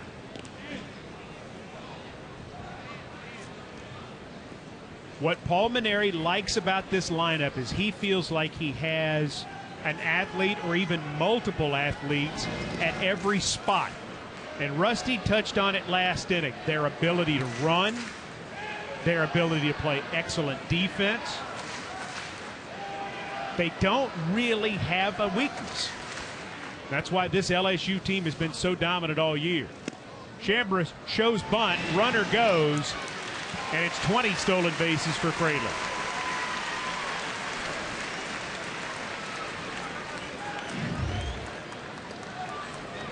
Great jump. And again, speed never goes into a slump. It puts pressure on the defense. A little fake bunt by Shambra. Shambra, by kind of a great story. He broke a bone in his neck his freshman year making a diving catch at Auburn against the wall. You're going to like this story better. He knocks one in, and he's going to take second. Good hustle by Shambra. He's got an RBI double, and Louisiana State University leads this one 4-2. Yeah, really nice piece of hitting. Ball wasn't hit right on the screws, but he got just enough of it in the hitting zone. Gets the bat head out. That's a big, big run right there. That fourth run for LSU right now. These fans here in Baton Rouge starting to exhale just a little bit. It was nervous energy in this place a couple of innings ago. When it was 2-0 Lehigh after 3.5, you're absolutely right. Bunt third base way by Foster. Going to be a tough play. Nothing doing. Charging hard was Donnelly, but he knew he didn't have a chance, and now LSU has 3 straight hits. They have runners first and third and nobody out. And I got to say, I think the Mountain Hawks are in a world of hurt. Yeah, great speed by Foster. Again, this is a guy with 9 home runs on the year. What does he do? Lays one down and utilizes the speed. That's a heads-up play. That's a play right there probably that is not called by the head coach or the third base coach or anybody on the staff. That's a play that's thought about in the mind of Jared Foster. Chambra is at third. Foster at first. He has 7 stolen bases on the campaign. And Laird, 1 for 3.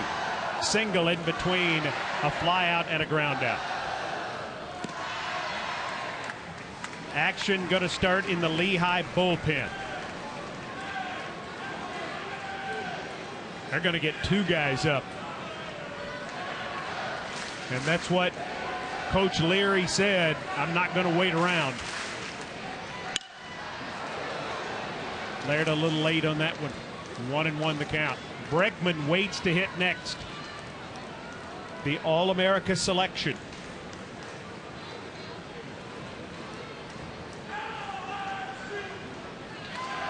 Bottom of the 6th inning. LSU now up to 8 hits. Boswick came on last inning to relieve Macchione. Foster running. Pitches in the dirt. McKay has no chance. Another stolen base. So now second and third, nobody out.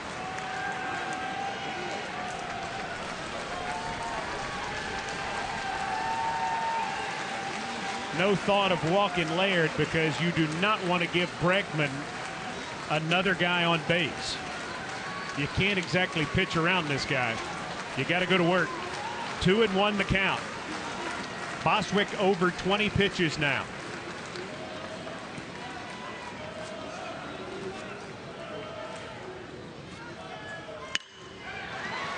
Nice play by Donnelly.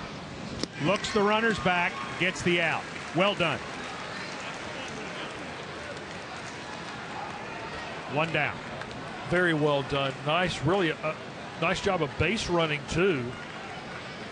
At third base by Chambra. When a ball's hit that hard, again, he was away from the bag, but Mike, you and I have seen it this year when a ball's hit hard to the third baseman with a guy on third base, bad things can happen.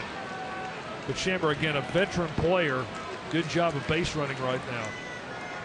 Right there, here comes Sean Leary for a little bit of a visit. Do you think about putting Bregman on here? Put the force back on, and would you rather pitch to Hale, who's 0 for 2? Bregman has been hit by a pitch twice and has walked. Some would say that doesn't make a ton of sense with 1 out in a 4-2 game in the 6th, but do you just take a chance if you're Lehigh that maybe you get the double play ball, get out of here, and it's still 4-2? Well, again, if you're not going to intentionally walk Bregman right here, you certainly have to pitch around him. But the hard part, Mike, in trying to pitch around a guy like Alex Bregman, he has such good strike zone awareness. He doesn't swing at many bad pitches, so it's going to be hard to try to get Bregman to force himself into an out. Breaking ball is high. They may just stay there.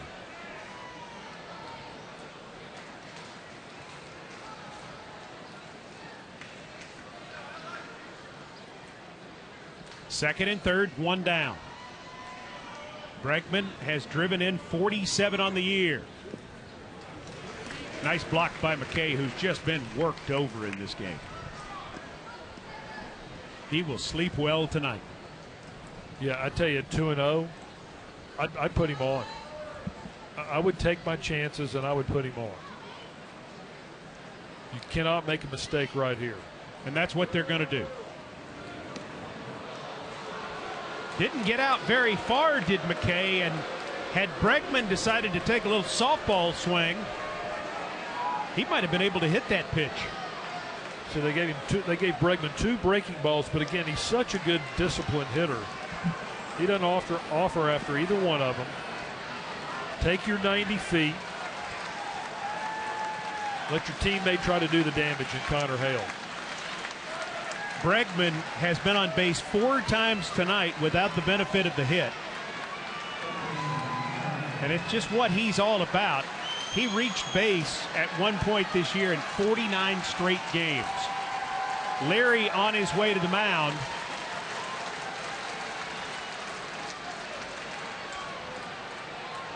And up will come the only Tiger who does not have a hit in this game, Hale.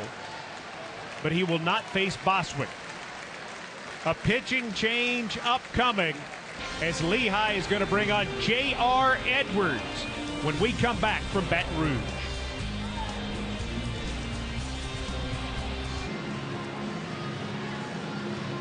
Senior J.R. Edwards is the 3rd Lehigh pitcher to enter this game. And he's going to face off with Connor Hale. LSU 8 hits, 5 steals. They have tied their own NCAA regional record for steals in a game, and we're just in the bottom of the 6th. So Edwards has work to do, Rusty Answer. He does. On for the 18th time. He does have a save out of the bullpen.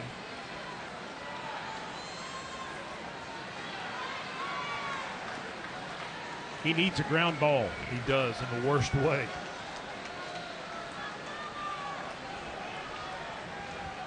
Hale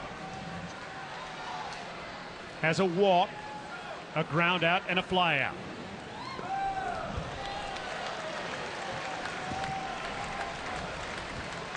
With the way this game feels right now, Mike, Lehigh, if they don't get a ground ball here, it's going to be really difficult.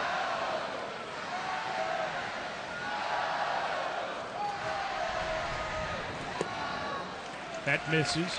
They just don't have the offense that you feel as though they're going to put up a 4 or a 5-run inning. Now, anything can happen, and there can be surprises, but they've got to stay within striking range. Well, they came from behind on several occasions to beat Navy in the championship game of the Patriot League tournament. Fouled out of play, 2-1. Saw just a second ago Hale's numbers with the bases loaded. 1 for 7 on the year.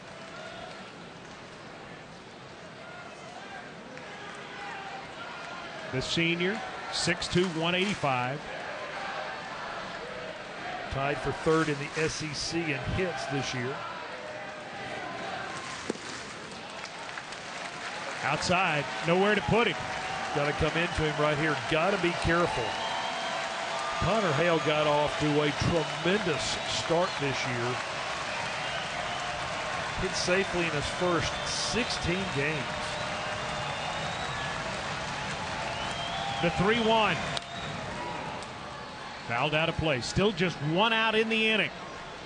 It began with a single by Fraley, an RBI double by Shambra, a single by Foster, a sharp ground ball to 3rd for an out by Laird, and then Bregman was intentionally passed.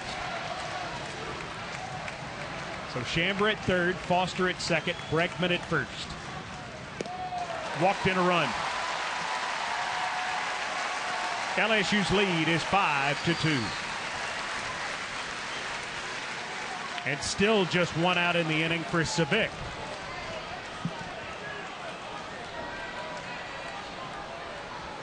Savick 1 for 3 and also reached on an error. So LSU with the opportunity right here to absolutely blow this open against J.R. Edwards.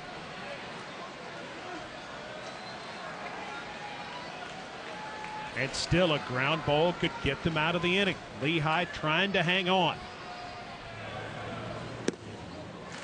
But the nation's #1 team just beats on you and beats on you and beats on you in so many different ways. You can never relax against the Bengal Tigers.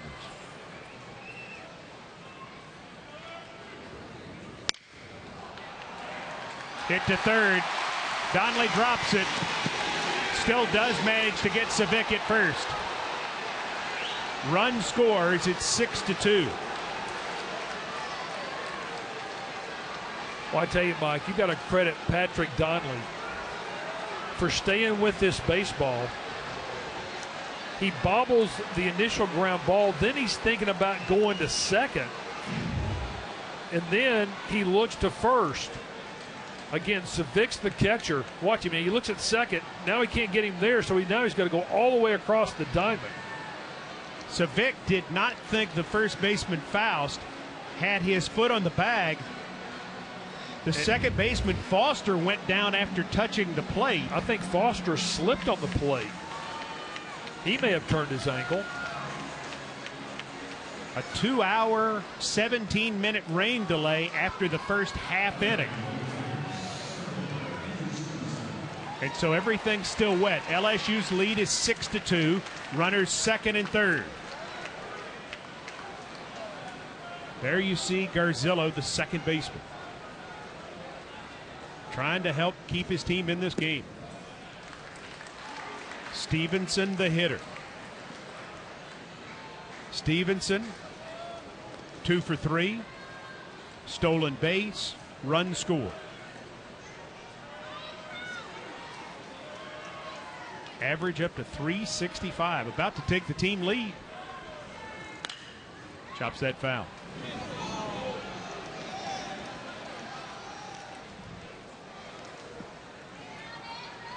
Remember, too, if you were thinking, well, could that be replayed at first? There is no instant replay in the NCAA regionals. Replay will return for the Super Regionals and the College World Series, but it is not being used in the regionals. So keep that in mind for any situation. Although I don't think that's one of the ones where you could have used it, correct? That's right. That's correct. But anyway, nonetheless, just our chance to mention that, because that is one slight difference from the regular season. 2-1 the count on Stevenson. Hits it hard to first. Faust blocks it with his body and is able to run to the bag. Could have been a disastrous inning for Lehigh, but they give up 3 runs as 8 Tigers come to the plate. LSU moves their lead to 6-2 through 6 at the box.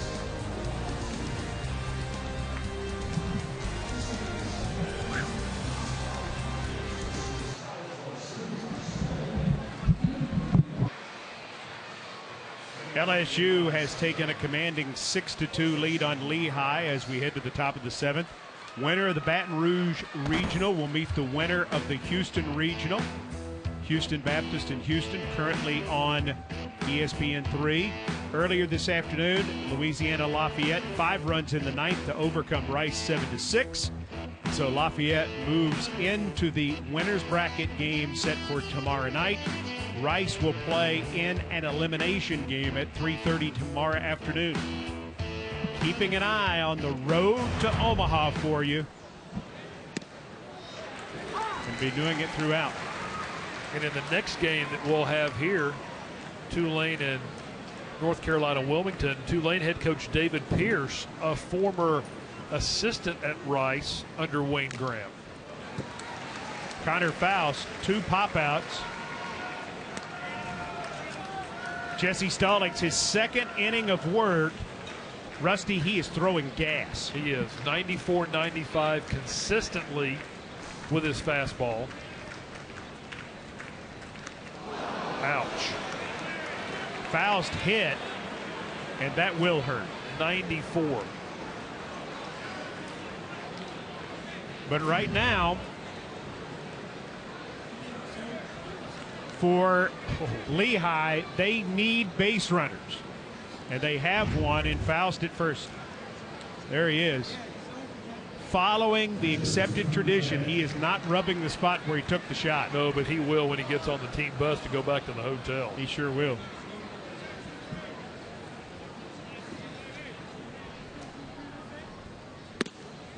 Stallings high with that one. The issue for Stallings has been an out pitch. A lot of guys that throw hard, really hard, don't have a lot of movement on the fastball. And so they need that out pitch badly. Stallings still working to find his. He's high with everything in this inning. And Maneri is going to come out. And he's going to go ahead and make a move to the bullpen. He's not even going to try to let him work out of it. He's in a 6-2 game in the regional. If we're playing during the week or even on a weekend, he might do that. But right now, no chance. A break for the LSU pitching change. The 5th Tiger hurler on his way to the bump. We're back with more after this.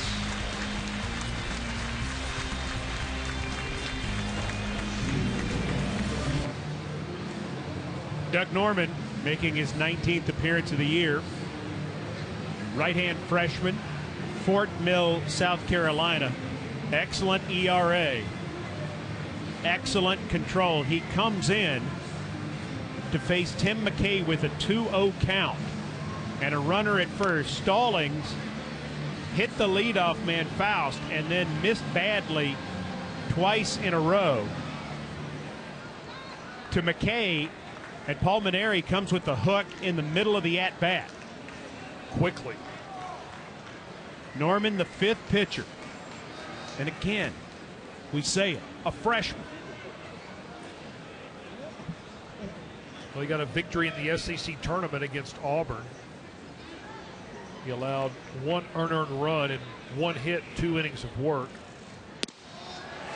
Straight in there with the 90-mile-an-hour strike. He also had a win over Missouri in the regular season of SEC play. Earned his first career SEC win at Alabama in LSU's 16-inning victory. That's going to drop in for a base knock for McKay. McKay is 2 for 3. And Lehigh not quitting. They have first and second here in the 7th. Nobody out. And James Blemming is on his way up. Blemming, the 9-hole hitter.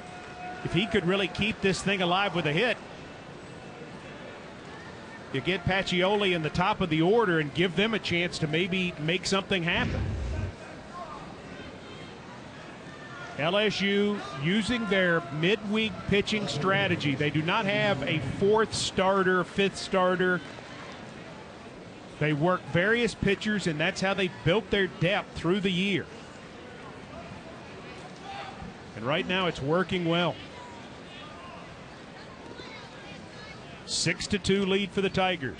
Blemming bunting. Deadens it first base way. Savic with a good throw to the second baseman Foster. And that'll be a sacrifice, 2-4. So not playing for the big inning necessarily, playing to try to get the 2 runs home and get closer. Well, I think a lot of people at home might be saying, why would you give up an out here in the 7th inning? You potentially only have 9 outs remaining. But you're right. They're a base knock away from getting a little bit closer. And once you get within 2, you're within a bloop and a blast of tying the game. Pacioli.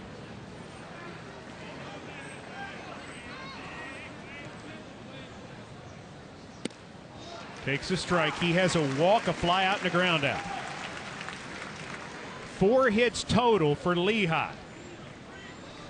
Garzillo has a double. 2 hits for McKay. And Walsh has a double. Otherwise, they have not been making many things happen offensively. 1-1 the count.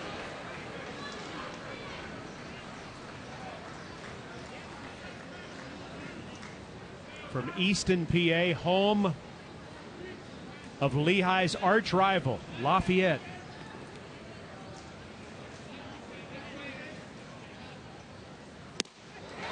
Nice pitch.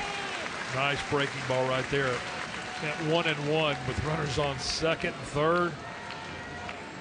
Great pitch. And Pacioli, this guy's not an easy out. As I mentioned earlier, he led the Patriot League in hitting his sophomore and junior season, finished 7th in the league in hitting this year. Norman. Wow. Norman thought he had him. So did Savick. And so did about 7,000 fans. However many wearing purple and gold. Those wearing the brown of Lehigh, not so much. Good hitter with runners in scoring position. Good hitter on the road, good hitter in conference, good hitter at night, in the day. He's been consistent. That gets away from Savick. Runner coming and will score easily. Faust scoring. McKay to third. It's 6-3. And now that bunt looks like a great move. It does, and that is something that typically does not happen to Cade Savick.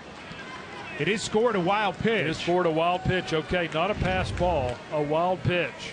But Savick would probably tell you that's one he ought to have. Exactly. So now runner at third, one down. Pacioli loved to get it in the air. Instead he strikes out. Norman bounces back with his first K. And it brings up Nalesnik.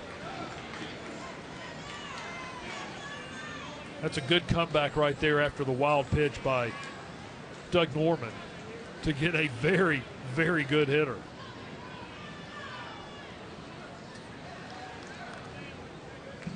Two bounce outs. Fly out to right. 0 for 3. 6-3 the score. LSU leading Lehigh in the 7th. LSU has scored all 6 of its runs in its last 3 at-bats. They trailed 2-0 to the upstart Mountain Hawks after 3.5.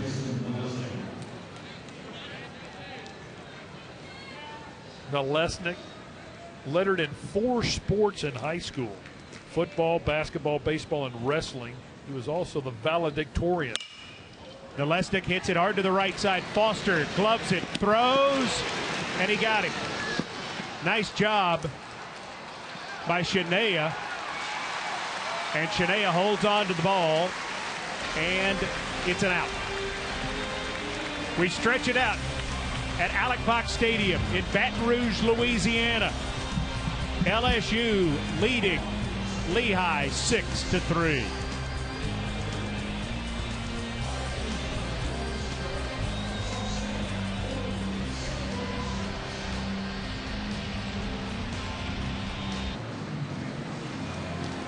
There you see our line. LSU leading Lehigh 6-3 here at the Baton Rouge Regional.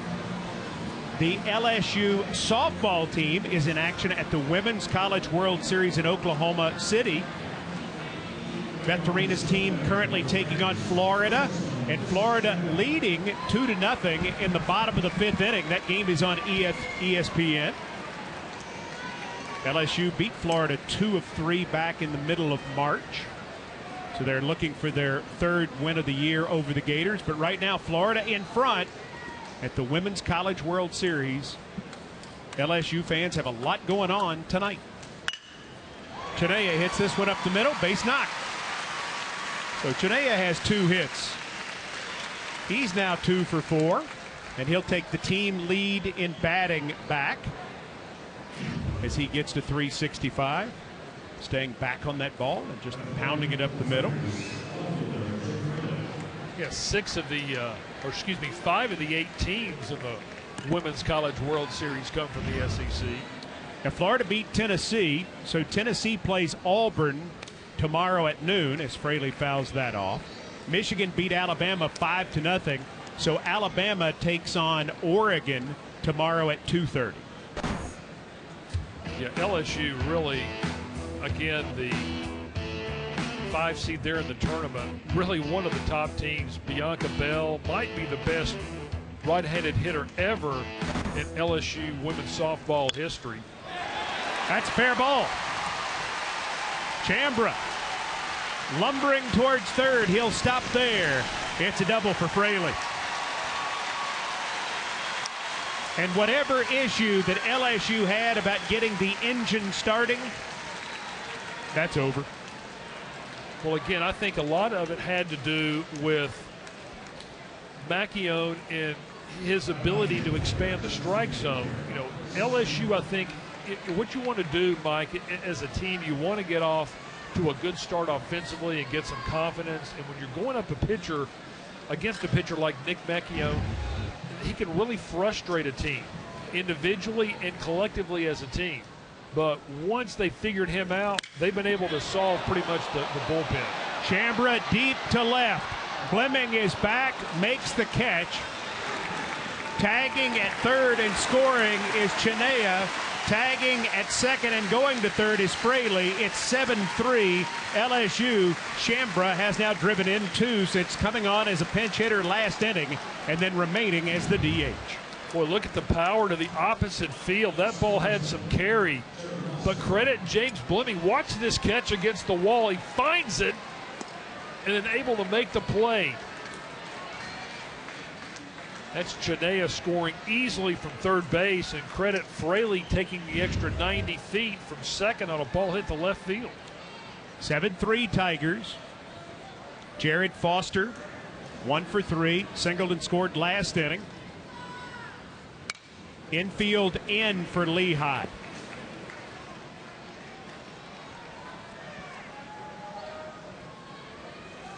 LSU just keeping the pressure on the Mountain Hawks.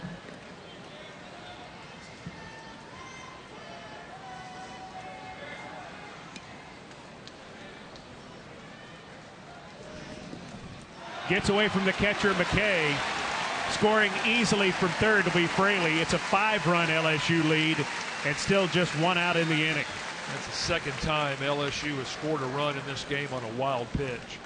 But I think one of the things, Mike, when you look at this game a little bit, even though LSU got off to a rough start, you have to credit this team because they seem to have an answer. When Lehigh put a 2 spot up in the 4th, LSU to answer with a 2 spot in the bottom.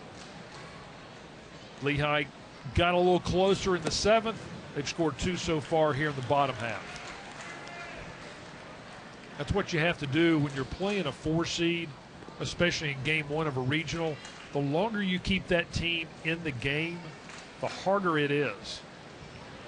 So LSU's done a nice job rebounding after kind of a tough start. Little nubber third base way.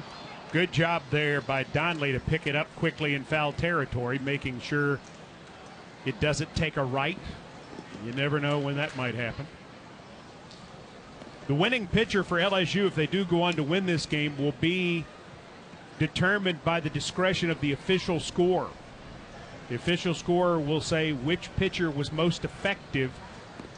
The man who started this game, Alden Cartwright, could have been credited as the winner had LSU scored a run in the first, but when he did not, that was taken off the board, that chance. So we'll see what happens. Still 2 innings to go. LSU has used 5 pitchers. That's roped. Third baseman Donnelly got a glove on it and will hold Foster to a single. 1 out runner at first. That ball was ripped. Watch him get his hands in on this down and in fastball. Gets those hands in, turns those hips. It's not an easy ball to handle for a right-hander. He just ripped that thing. Leary, the head coach, on his way out. And Edwards, who has been no mystery, unfortunately for Lehigh, is going to leave the game. The starter, Macchione, went 4, threw a lot of pitches, but gave up just 4 hits and 2 runs. His big problem is he had 2 wild pitches that were really costly in that 4th inning. He was replaced by Boswick, who went an inning and a third and was just not effective. Edwards came on for Boswick and has gone an inning. And now Lehigh is getting Jordan Smith out of the bullpen. Another right-hander. Gives us a chance to mention that you have the chance to not miss any of the action from the NCAA Baseball Regionals. Follow every game on ESPN2, ESPNU, ESPN3, or watch ESPN. We'll take you to the best live action on the Bases Loaded channel on ESPN3 or the Watch ESPN app. You could see every game and every big moment on the road to the College World Series on the ESPN networks.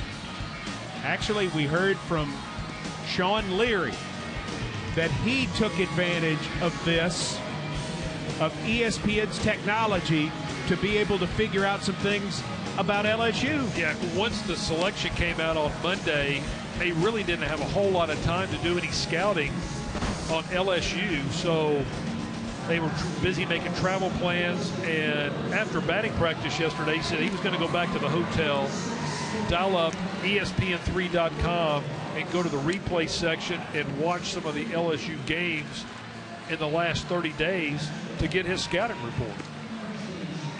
Jordan Smith, his 13th appearance. Been one of the guys to close games this year for the Mountain Hawks. You see his numbers, very solid. Probably more walks than he would like, but that 4.15 ERA, not bad. Yeah, the Bases Loaded channel and app, really a nice way to kind of keep what's going on in all 16 regionals that begin today. You know, and I think parity in the middle is something to talk about. 2 seeds have won 6 games today. 3 seeds have won 6 games today. They just made the announcement that Houston is trailing Houston Baptist in their game, and the crowd here at the box liked that news very much. Runner goes, throw down. Foster is safe, and that's a new LSU record. 6 stolen bases in a regional game. Foster's 8th bag swiped this campaign. And just one off the season high. They had 7 earlier this year against Missouri in a game. Again, to finish that point, Houston eliminated LSU from the NCAA tournament last year. That's correct. Out of the losers bracket. They would very much like to play Houston again this year. Hit hard to short. Play to first, and they're able to get Laird there. So let's see if Bregman gets an official at-bat. 2 down, bottom of the 7th, 8-3 game. Bregman hit by a pitch in the first, walked in the third, hit by a pitch, stole 2 bases, scored a run in the 5th, walked in the 6th. So on the stat sheet, at least in terms of the batting, he's been non-existent. Is made up the middle. Foster is at third. So he could pick up an RBI here with a base knock. Smith deals outside. Smith is from Nazareth, Pennsylvania. His major, just chemical engineering. That's all. Balancing that workload with athletics and academics, not easy if you're in chemical engineering. Bregman just got a piece of it. No, it's not, and it's not easy for this team in midweek games. There have been times when guys have not been able to make trips or play in games because of exams. That sounds like it's not a rarity. No. In talking with members of their team and members of their staff, apparently Lehigh players have to stay behind quite a bit. In the air to right field. Bregman's going to get an official at-bat. And it's an out. 7 innings in the books in the first game of this regional. LSU in command, 8-3.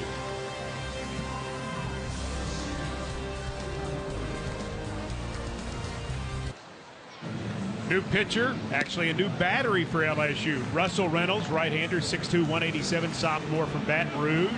is your new pitcher. Sparkling 1-loss record at 6-0 as he makes his 18th appearance of the year. And he's joined by Michael Papierski, a freshman from Lamont, Illinois, a highly rated freshman. He's the new catcher.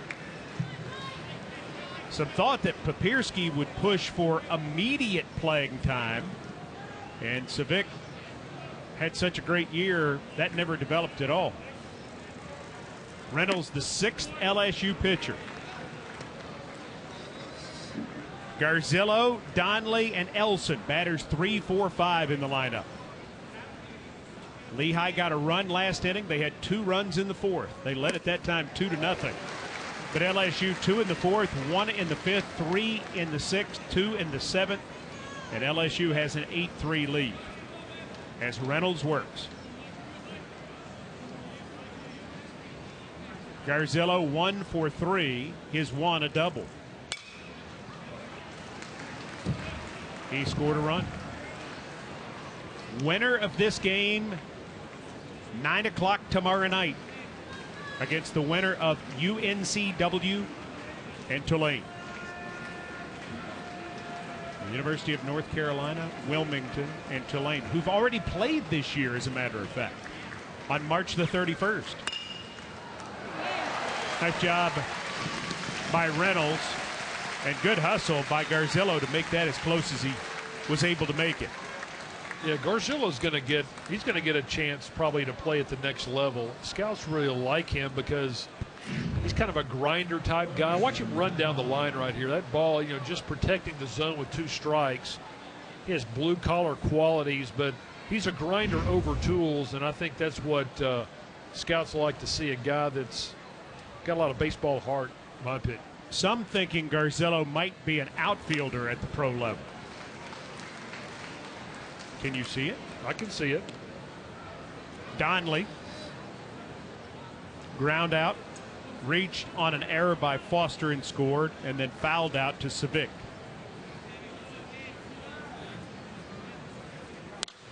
How's that out of play?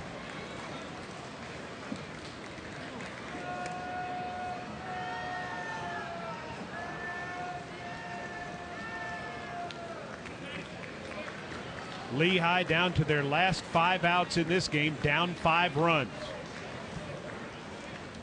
If they fall, they will play tomorrow at 4 against the loser of UNCW and Tulane. That's a nasty pitch by Reynolds. 2 down. Little gas at 92, right on the black.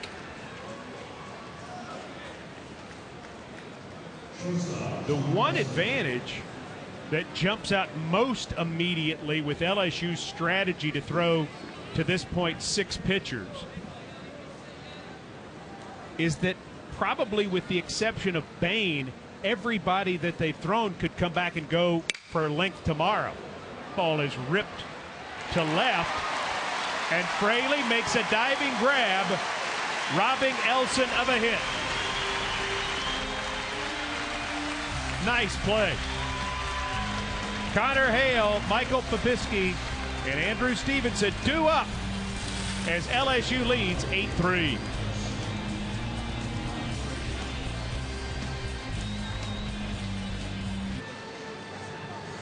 Now time for our Pick You Up moment, brought to you by Enterprise Rent-A-Car, and it's that play we just saw. Jake Fraley picking this one off the turf and robbing Lehigh of potentially a base knock. That's our Pick You Up moment, brought to you by Enterprise Rent-A-Car. Good job there. Fraley from Middletown, Delaware. He probably knows where Lehigh is up that way. Yep. Connor Hale. 2 walks. He walked his last time with the bases loaded, so he got an RBI, his 54th of the year. Now he's got a base hit.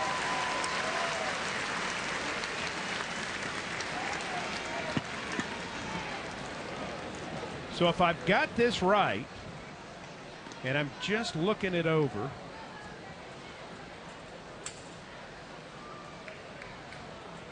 everybody in the current lineup, with the exception of Papirski, who's getting his first at-bat, has a hit, except for Bregman.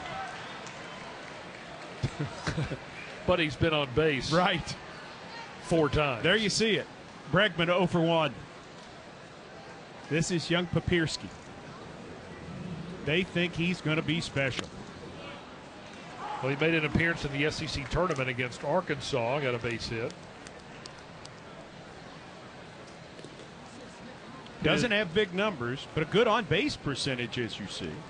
Not a lot of at-bats. It is one and only home run at New Orleans on May the 12th. Speaking of New Orleans, Lehigh made a trip to New Orleans when they arrived. They flew into New Orleans and went and watched the New Orleans Zephyrs play the Albuquerque Isotopes because one of the great players in Lehigh history, Matt McBride, plays for the Isotopes. He was a big star on Lehigh's other team that made a regional. Went 2 for 5 in that game and was thrilled to see his former school come to see him. They also, Lehigh, took a big tour of the LSU campus yesterday. Most of the players excited to go to Tiger Stadium.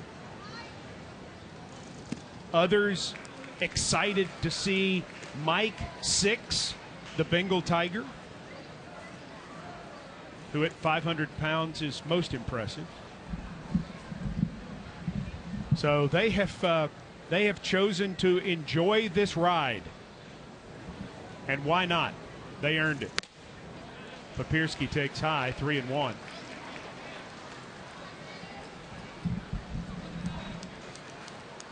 There's Mackie Price, the new third baseman, who entered for Donley.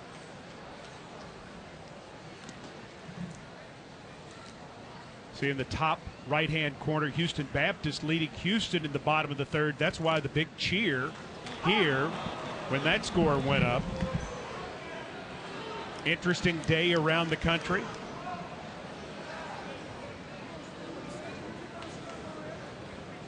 Louisiana Lafayette over Rice in the Houston Regional already. College Station Regional. California beat Coastal Carolina. Swing and a miss by Papirski. Runner goes, and Hale has stolen a base. So strikeout, but a stolen base. And a runner in scoring position for Stevenson. Hale got a good jump, and McKay just couldn't get this ball out of his glove. Well, that ties a season high for LSU in stolen bases with 7. You know, you're talking about how Lehigh got, toured the football stadium and some different things. That was set up by Joe Oliva, the athletic director here at LSU, who is a graduate of Lehigh.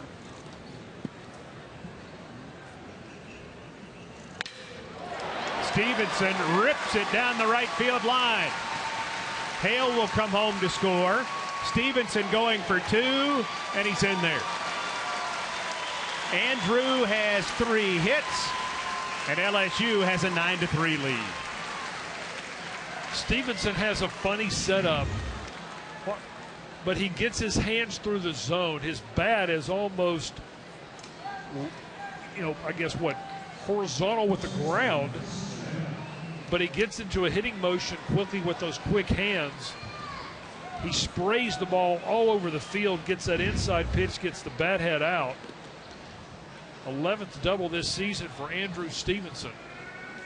Man, what a player, hitting in the 6 hole. Nobody warming up in the Lehigh bullpen, so it's going to be Jordan Smith maybe the rest of the way. That ball is hammered foul. Smith greeted warmly by his teammates at the end of the inning, as you see Chinea, the current hitter, because he got Bregman out. And they were clearly aware in the Lehigh dugout that he had gotten one of the best players in the country to fly out to end the inning. Yeah, Jordan Smith's going to be sitting around the television here in about a week and a half. When Alex Bregman's name's called in the first inning, is going like, yep, I got him out for regional. Stevenson breaks for third. Price can't handle the throw, and it's a stolen base. LSU now has 8, which expands their regional record performance. He's got 26 on the campaign. LSU looking for that 10th run. They averaged 7 runs a game, and they scored only 2 in losing to Florida 2-1 in the game where they were eliminated from the SEC tournament. And normally when they have had low-scoring games, they have come back with big totals. That has proven to be the case tonight so far, as we play in the bottom of the 8th. Wow. This is a game for Paul Maneri that you just kind of exhale, especially after the way it started, because you just never know how you're going to react. Again, with that 1 versus 4 seed, I mean, you just never know. And it didn't look good early for LSU, but again, his club is very, very talented. Again, a guy that's won over 1,200 games. He's probably seen it all. I would say he's seen it all. Hit in the air to short right. Nalesnik comes on, makes the catch. Stevenson tags and goes. The throw to the plate, not in time. 10-3 LSU. Wow. Speed right there got LSU's 10th run. That ball was not hit that deep. But Stevenson with tremendous speed. Just kind of a high, lazy fly. Look at it. And Nalesnik is actually coming in, so his momentum is going towards the plate. Really a pretty good throw, but look at the motor on Stevenson. That ball, I mean, it wasn't even close. 56 runs batted in now for Chinea. In the SEC's top 10 in hits, batting average, RBIs, total bases, slugging percentage, home runs, and doubles. That's Chinea. That's all. And he hit 7th. 20 pitches so far for Jordan Smith. LSU has scored in each of its last 5 at-bats. Little looper to short. Caught by Elson to end the inning as Fraley is out. So Fraley will likely end his night 2 for 5. Walsh, Faust, and McKay. Or that's it for Lehigh.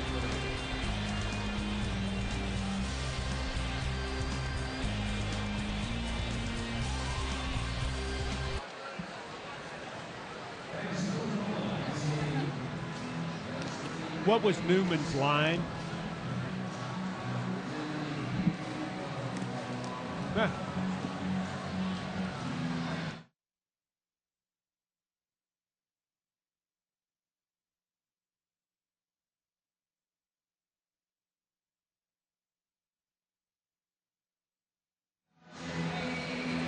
The NCAA Baseball Regionals is presented by the Capital One Venture Card. Earn unlimited double miles you can use on any airline, anytime. The new bridge, what they call it here locally, the new Mississippi River Bridge in Baton Rouge, and a new hitter, David Young, a sophomore from Mullica Hill, New Jersey, getting an at-bat. And a new pitcher, Hunter Duvall. All popped out of play. Duvall, the 7th pitcher to enter this game. He's 2-0 with a 2.70 ERA. As we take a look at tonight's Capital One Impact performance.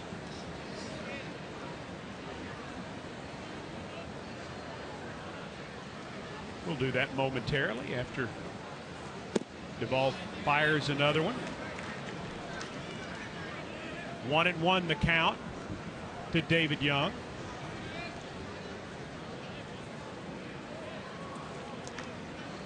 Young on the season, a .228 hitter. Had a good swing at that. Hits it into the Lehigh bullpen foul. If indeed LSU hangs on to this big lead, Hunter Newman is going to be credited with the win. The official scorer has made that designation. We're in the ninth. LSU leads by 7.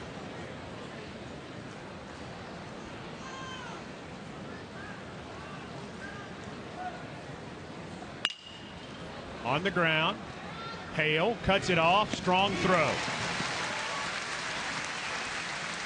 Now we do it. We take a look at tonight's Capital One Cup impact performance for athletic excellence. And it was the starting pitcher. And it was another pitcher, Bain. Bain throwing some good stuff. And then more. There have been 7 LSU pitchers in this game, and they have all done a pretty good job. The 7th is that man, Duvall.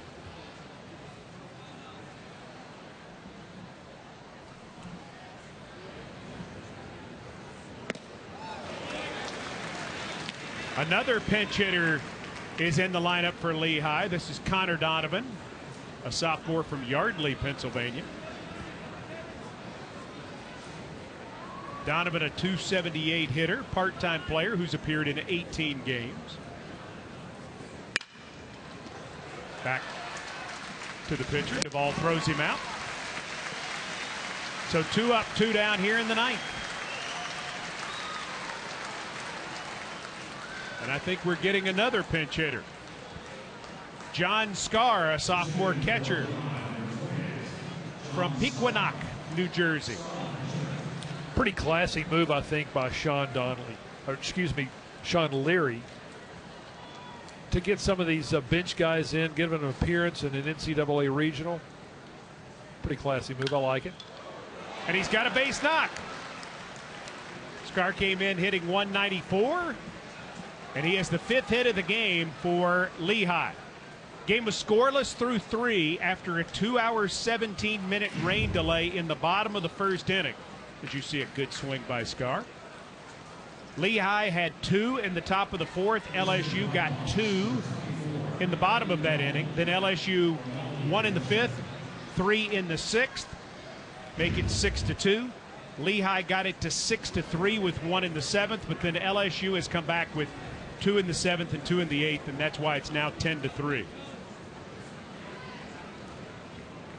Here's yet another pinch hitter, Anthony Rinaldi. Rinaldi takes a big hack. Rinaldi, a 189 hitter, playing in his 40th game this year. He does have a home run. He's driven in 14. Runner at first. They are not holding him.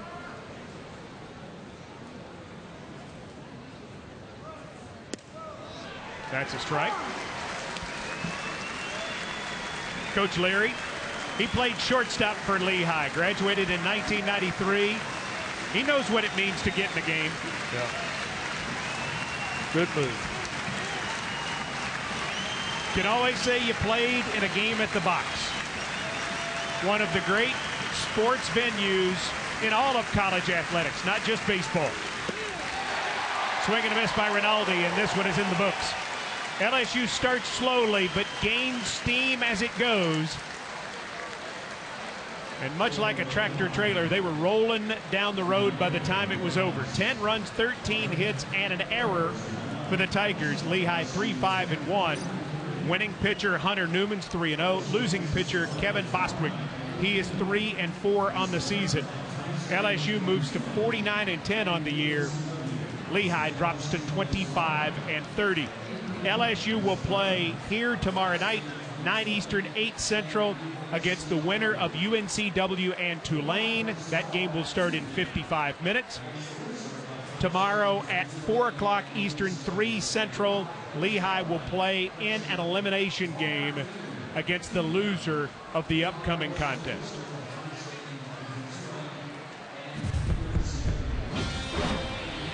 For Rusty Entzer and our entire ESPN crew, I'm Mike Keith. Once again, our final score, LSU 10, Lehigh 3. And we're back in just under 1 hour for UNCW and Tulane as the Baton Rouge Regional opening round continues from Alex Box Stadium on the LSU campus.